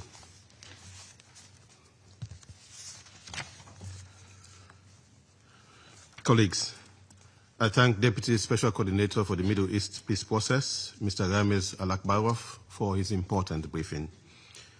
The situation in the Middle East remains complex and fragile, even if it is currently relatively stable in some respects, reflecting emerging understandings on the cessation of hostilities across the region, including in Lebanon, despite recent missile strikes, and Yemen. We also note positive development in Syria and the encouraging prospect for consolidating effort towards lasting peace in the country. In this statement, we will focus on the situation in the Middle East, occupied Palestinian territory. Since the Council adopted Resolution 2803, with a clear sense of urgency to maintain the ceasefire in Gaza and to implement a comprehensive plan to end the Gaza conflict, Sierra Leone has, in its explanation of vote of 17th November, already set out its understanding of the legal effects and parameters of the resolution. Today, Sierra Leone will therefore focus on what it means to implement this resolution in good faith. We do so against a sobering reality. 6 weeks into the ceasefire, Palestinian civilians continue to be killed and injured in Gaza. Continued missile and air strikes in the Strip, notwithstanding the declared cessation of hostilities, raises serious concerns about compliance with both the resolution and international humanitarian law. Implementing Resolution 2803 in good faith requires that the ceasefire be respected in fact and not only in words. We therefore call on the government of Israel to strictly uphold the ceasefire, exercise maximum restraint, and fully respect its obligations under international humanitarian law and human rights law, including the principles of distinction, proportionality, and precaution. Likewise, we demand that Hamas and all other armed groups cease immediately and unconditionally all acts which constitute a breach of the ceasefire and continues to endanger innocent lives. At the same time, development in the occupied West Bank, including East Jerusalem, remain deeply troubling. Reports of continuing settlement expansion, settler violence, home demolitions, and land confiscation and movement restrictions, as well as other measures aimed at altering the demographic and territorial character of the occupied Palestinian territory, are contrary to international law and relevant UN resolutions. Occupation and annexation in whole or in part remain illegal under international law, and any attempt to entrench such practices undermine both regional stability and the viability of a two-state solution. Implementing Resolution 2803 in good faith therefore also requires that these continuing illegal practices in the West Bank cease, as they directly erode confidence and the prospect for a just and lasting peace. Resolution 2803 endorses the comprehensive plan and calls on all parties to implement it in its entirety, including maintenance of the ceasefire in good faith and without delay. It also establishes critical mechanisms to give practical effect to that plan, including the Board of Peace as a transitional administration with international legal personality and an international stabilization force to help secure and stabilize the situation in Gaza. Despite the urgency and needs of the civilian population in Gaza, the BOP has still not been appointed and operationalized. The terms of reference for the BOP are unknown, and Palestinian participation, including the Palestinian Authority, unclear, leaving a serious gap in governance, coordination, and oversight of the transitional arrangements foreseen in the resolution. Sierra Leone therefore calls for urgent designation and appointment of the BOP's leadership and members with broad-based regional and international support so that it can begin discharging its responsibilities without further delay, in line with the participation and aspirations of the people of Palestine. We likewise urge Member States working with the BOP to take the necessary steps to establish and deploy the ISF as mandated by the Council. The ISF's role in helping to stabilize the security environment, protect civilians and humanitarian operations, support the demilitarization of Gaza, and assist vetted Palestinian police force is central to consolidating the ceasefire and preventing a relapse into large-scale violence. Its deployment should be accompanied by full cooperation from all parties in accordance with international law and with due regard to the views and needs of the affected population. On the humanitarian front, implementing Resolution 2803 in good faith means ensuring safe, sustained, and unhindered humanitarian access, respecting the humanitarian principles, and putting in place the financial arrangement envisaged for Gaza's recovery and reconstruction. Humanitarian personnel and facilities must be respected and protected.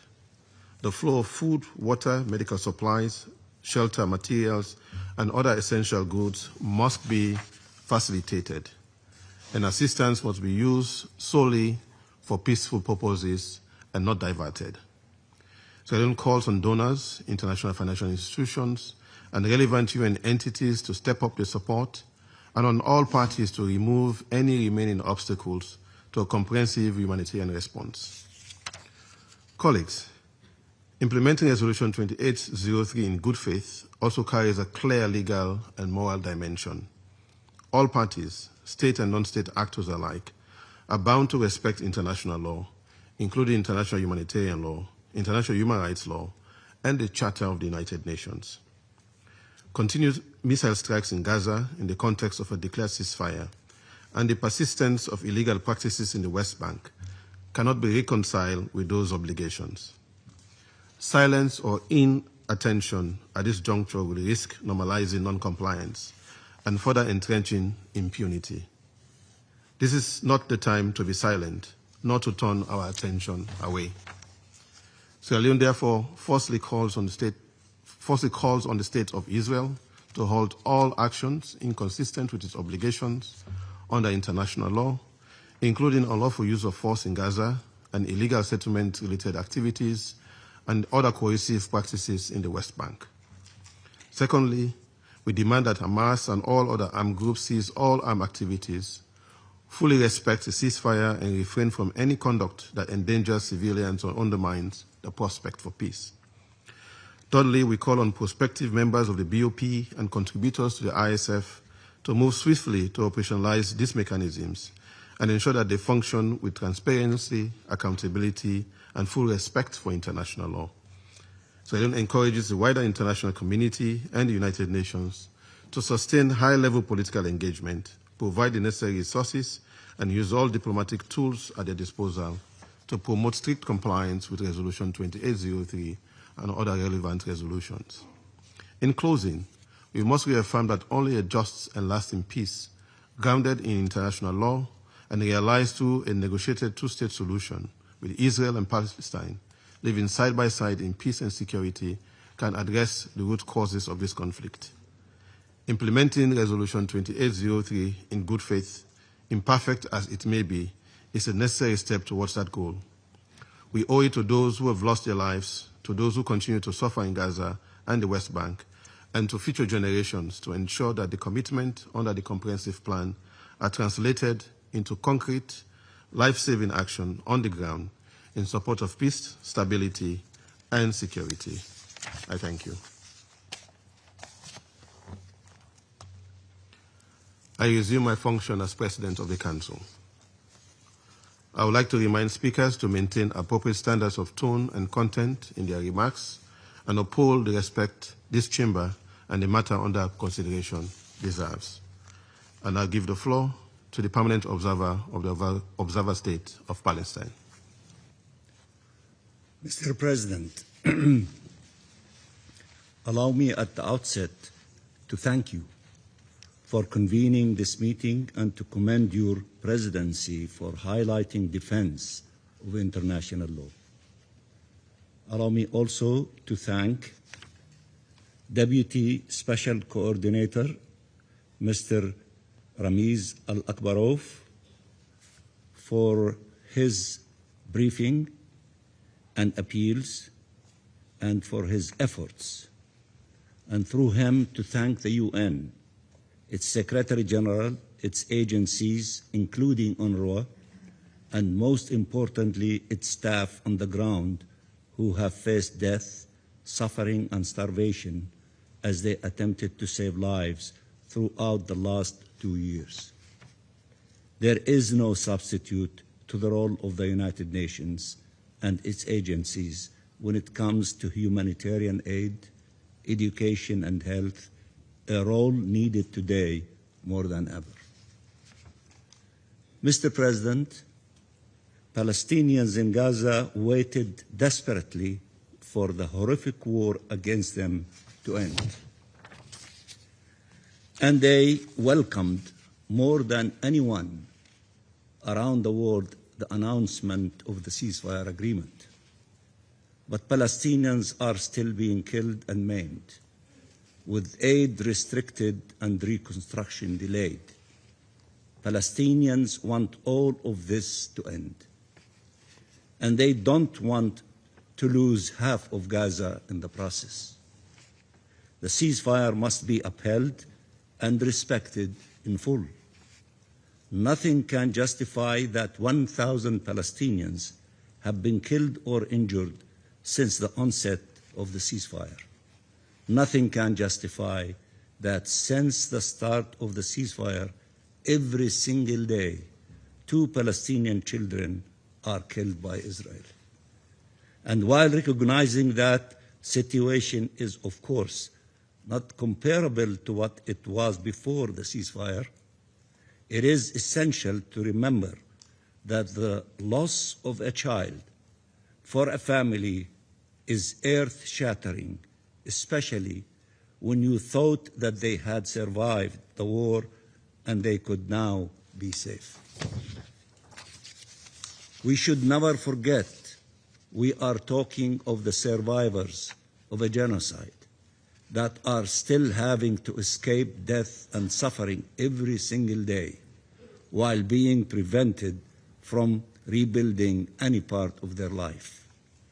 Nothing justifies that families are confronted with the harsh winter in tents drenched in water, that their basic needs and rights are not upheld, that the health and education systems that have been destroyed are yet to be rebuilt.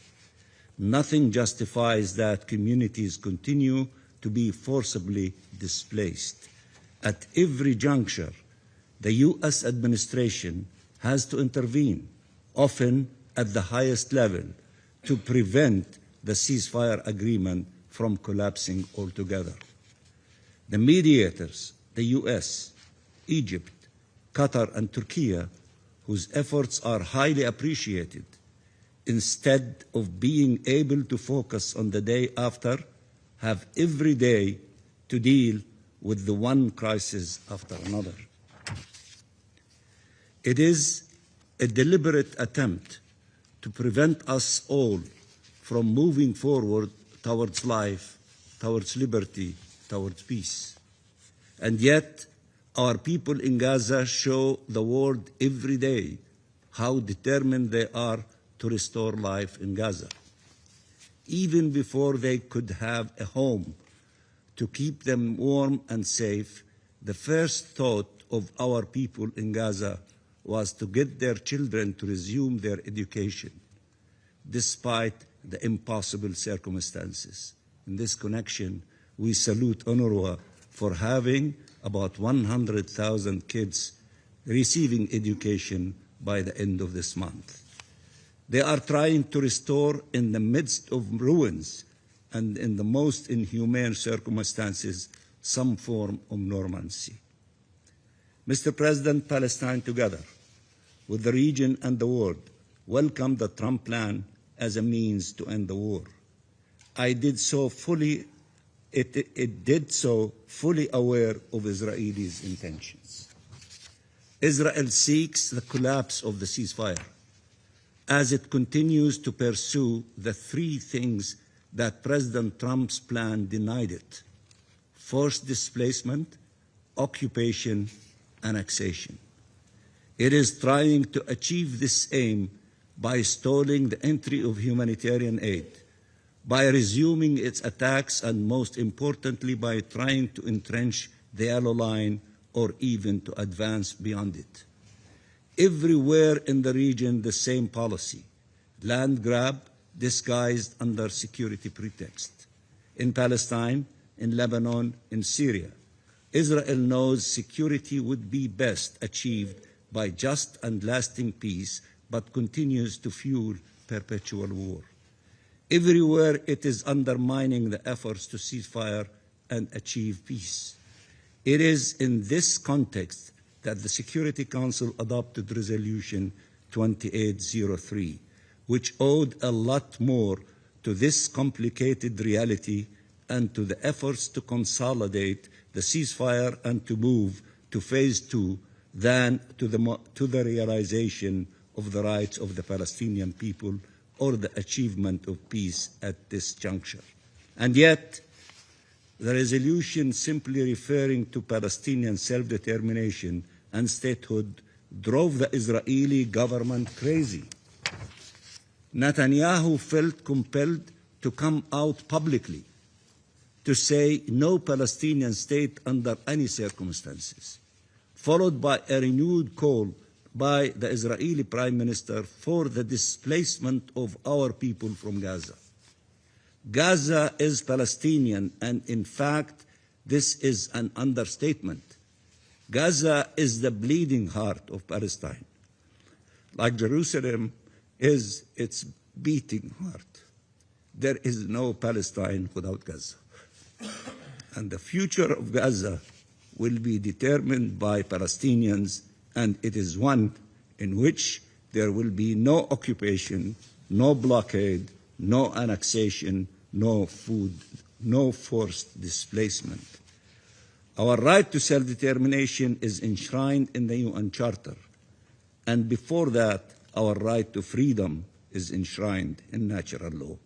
Nothing can alter this right, and our people will not renounce it.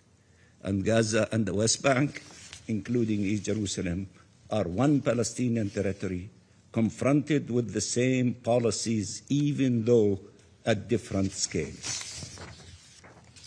Mr. President, it is imperative that the attacks against the Palestinian people in the West Bank, including East Jerusalem, by occupation forces and Israeli settlers are brought to an end, and with them the policy of displacement and replacement of our people by uprooting communities and colonizing the land. In this regard, we hope that the very important and strong condemnations that we have heard in recent days will translate into actions that will ensure our people will no longer be subjected to such horrific attacks. Israel must also bring an end to its policy aimed at undermining politically, financially, and militarily the Palestinian Authority to thwart the prospect of independent statehood. It must stop its attacks and release the withheld tax revenues. Mr. President, this Council has often spoken of the fate and treatment of Israeli hostages now finally free. There is no explanation why it should not show more attention to the plight of Palestinian prisoners who are arrested by the thousands, often detained without any explanation or justification, and subject to the worst forms of abuse. When a video leaked of the rape by Israeli jailers of Palestinian prisoners, the scandal in Israel was about the leak, not the rape. Some openly considered the rapists as heroes and praised them for their despicable act. There are many testimonies of sexual abuse against men, women, and children. Behind bars, doctors and humanitarians are treated as animals.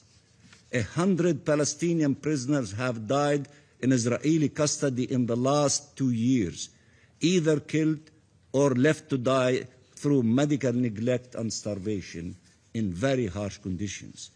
Where else would such numbers, such facts, such horrors be met with so little attention and almost disregard? I will state once again what I have often repeated in these halls. In addition to the loss, the pain our people feel comes from the humiliation of being openly described and treated as human animals, as expendable, as if they were not children of the same God, humans endowed by their Creator with rights. The first step towards peace and coexistence is Palestinian freedom and recognition of our existence. Every life matters, and we must stand together against all attacks against civilians, regardless of the identity of the victims, regardless of their nationality or faith or origin. We must stand together against subjugation, abuse, and violations, regardless of the identity of the perpetrators.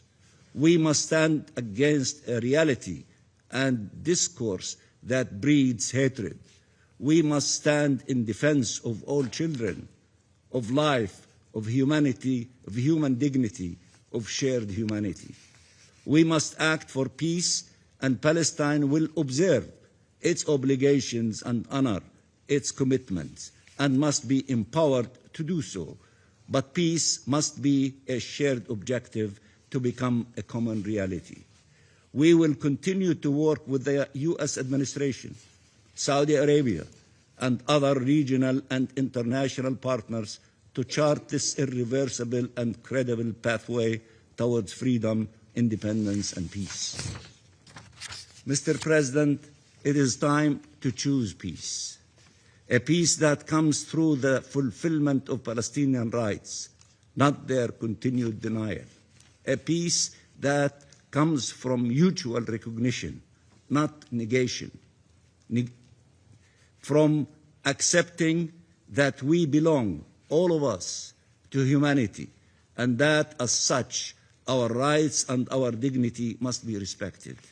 It comes from accepting that security has to be shared to be sustainable, and that we will neither disappear or surrender. Mr. President, a lot has been written about what happened in these halls a few days ago. Even more importantly, a lot has been written about what is happening on the ground as we speak. So it is useful to assert in all clarity that what is Palestine's position and the position of the 8 Arab and Islamic countries and the position of the Arab and Muslim world and of the international community at large, so there is no ambiguity about the objectives we are pursuing. We want to see the ceasefire respected by all and rendered permanent. Israeli forces have to fully withdraw from the Gaza Strip. There can be no occupation, no annexation, no partition of Gaza, no separation from the West Bank, and no forced displacement. There must be no violence and no incitement. There must be one Palestinian state, one Palestinian government, one Palestinian law, and one Palestinian gun. Israel's illegal occupation of the Palestinian territory must come to an end without delay, as concluded by the International Court of Justice and numerous resolutions of this Council and the General Assembly. The independence of the State of Palestine must be achieved and the two-state solution implemented. This is what fundamental and peremptory norms of international law that constitute the pillars of our international law system prescribed. And this is the path to peace. Allow me now to say a few words in Arabic. سيد الرئيس، اسمحوا لي في الختام أن أقول كلمة حول دور الجزائر في مجلس الأمن، والتي قادت على مدار عامين كافة الجهود من أجل تحقيق وقف إطلاق النار. وقف إطلاق نار يضع حداً للإبادة الجماعية في غزة، وعملت مع الأعضاء المنتخبين العشر لتقديم القرارات وحشد الدعم لها من قبل باقي أعضاء المجلس، بالرغم من محاولات ثنيها عن ذلك أو اصطدام هذه الجهود بالفيتو. وبشأن القرار الأخير قامت الجزائر بتقديم باسم فلسطين والمجموعة العربية عدد من التعديلات الجوهرية تصون الحق الفلسطيني سويا مع صوماليا وبدعم من باكستان، وحازت هذه التعديلات على دعم واسع من أعضاء المجلس، وتم إدراج بعضها في النص وبعضها لم يتم إدراجه. واستمرت الجزائر حتى اللحظة الأخيرة في محاولاتها لإدخال تعديلات على النص بما في ذلك بصفتها الوطنية، وذلك حتى بعد صدور بيان الدول الثمانية العربية والإسلامية مع الولايات المتحدة دعما للقرار. أما عن تصويتها فكان بإمكان الجزائر النأي بالنفس، وهذا القرار الأسهل، ولكنها اختارت أن تتماشى مع مطلب الوسطاء، والذين قالوا بكل وضوح أنه في نظرهم صدور قرار من مجلس الأمن ضروري أمام إمكانيات انهيار وقف إطلاق النار، وهذا ما أدى إلى موقف موحد للدول الثمانية ولفلسطين والجزائر، خاصة وأن الجزائر تجلس في مجلس الأمن كممثل للمجموعة العربية. إنقاذ غزة وإنقاذ شعبنا في غزة يتطلب قرارات مصيرية وصعبة، وعلينا أن نعمل جميعا كي يكون إنقاذ غزة هو حجر الزاوية نحو إنقاذ فلسطين وتحقيق حرية شعبنا وصون كرامته. كلنا نعرف المخاطر والمخططات التي تحاك لنا، وتتطلب هذه المرحلة منا جميعا رص الصفوف واتخاذ قرارات شجاعة من شأنها إفشال هذه المخططات وضمان تحرير الأرض والشعب وتحقيق السلام العادل والشامل وفقا لقرارات الشرعية الدولية لا قانون الغاب. تحيا غزة وتحيا فلسطين. نحن طلاب حرية وحياة، ومن حقنا أن ننعم بكلاهما لا أن نختار أحدهما، فشعبنا ضحى بما فيه الكفاية، ومن حقه أن يحيا بحرية وكرامة على أرضه وأرض أجداده فلسطين. شكرا سيد الرئيس. I thank the permanent observer of the Observer State of Palestine for the statement. I now give the floor to the representative of Israel. Thank you, Mr. President. First, I would like to thank the Deputy Special Coordinator, Mr. Ramiz Al-Bakrav, for his briefing. Mr. President, Israel welcomes the comprehensive plan to end the Gaza conflict. We thank the United States of America and President Trump for pushing this process forward with moral clarity, conviction, and courage. Israel is fully committed to meeting our obligations under this plan. We have facilitated hundreds of humanitarian aid trucks entering Gaza each day, more than 800 trucks a day in the last week. We have clearly marked the yellow line to ensure operational clarity. We have released Palestinian terrorists, not prisoners, terrorists, including murderers, and withdrawn our forces as required.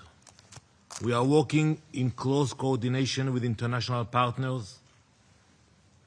Hamas, on the other hand, continues to blatantly violate the terms of the plan. They failed to meet the 72-hour deadline to return the hostages. They have already killed 3 of our soldiers during the ceasefire and repeatedly sent terrorists across the Israeli lines to attack our forces. This Saturday brought yet another breach. A Hamas terrorist entered Israeli-controlled territory to attack our soldiers along a humanitarian aid corridor. Israel responded by eliminating 5 senior Hamas operatives involved in these attacks. Israel will continue to honor its commitments under the plan, but we will not hesitate to neutralize immediate threats to our citizens and our soldiers. We remain focused on achieving our goals, bringing our fallen hostages home, and ensuring that Hamas is disarmed. We are still waiting for the return of the bodies of our 3 fallen hostages so that they can be given the dignity of a proper burial. We wait for Ron Gvili, Dror Or, and Sudisak Rintalak from Thailand. All of them are not forgotten. We will bring them home. Mr. President, many times in the last year I have emphasized that we would not stop until we brought all the hostages home. You heard me, repeating it every meeting. Israel has proven when we set a goal, we pursue it with determination and we get it done. That same determination guides our second goal. Hamas must be disarmed. Not partially, not symbolically, fully and irreversibly. The truth is that there can be no peace, no stability, and no future for Gaza while Hamas remains armed. That must be the focus of the international community. In the wake of the ceasefire, the world has seen that Hamas, what they do to the people. You saw the pictures where they publicly execute Gazans in the streets, crushing dissent, and silencing anyone who questioned its rule. As we speak, Hamas is attempting to assert its control over parts of Gaza. Israel will not allow terrorists to rebuild or reposition. They can take off their green handbands, but changing into a civilian outfit does not turn terrorists into partners for peace. This plan would succeed only if Hamas permanently loses its weapons. Some colleagues, even today, have suggested that the Palestinian Authority could be the one to disarm Hamas and rebuild Gaza. But this assumed the PA would suddenly do something it has never done and has never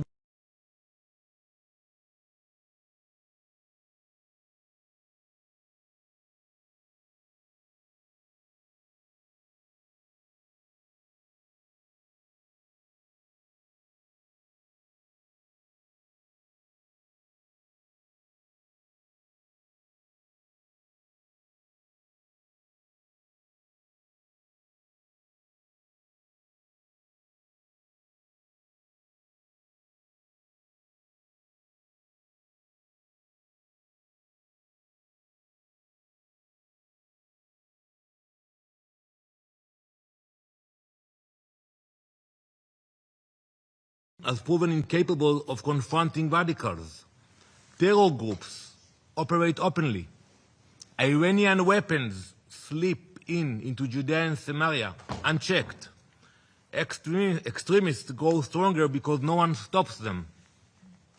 So Israel has to step in to seize the weapons the PA ignores, to dismantle the cells it won't confront, and to disarm the terrorists it refuses to challenge.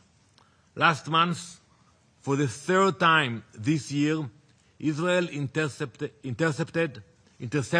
a major Iranian shipment bound for these groups. It included 29 explosive mines, 15 rockets, and 60 pistols, all sent by Iran into Judea and Samaria. This is the consequence of PA inaction. Israel is left to dismantle the terror networks they refuse to confront. The PA is not short of armed bodies. Let me name a few of them. They have the preventive security, Al-Aman al-Wiyaki, with about 4,000 trained operatives. They have the civil police, Al-Shurta al-Madaniya, of 9,000 operatives. They have the Presidential Guard, Al-Aras al-Raisi, of 2,000 operatives. The Civil Defense, and its largest armed wing, the National Security Forces, with roughly 8,000 uniformed personnel. And you add to that the general intelligence and military intelligence networks, and the PA controls over 32,000 armed operatives. 32,000 in Judea and Samaria.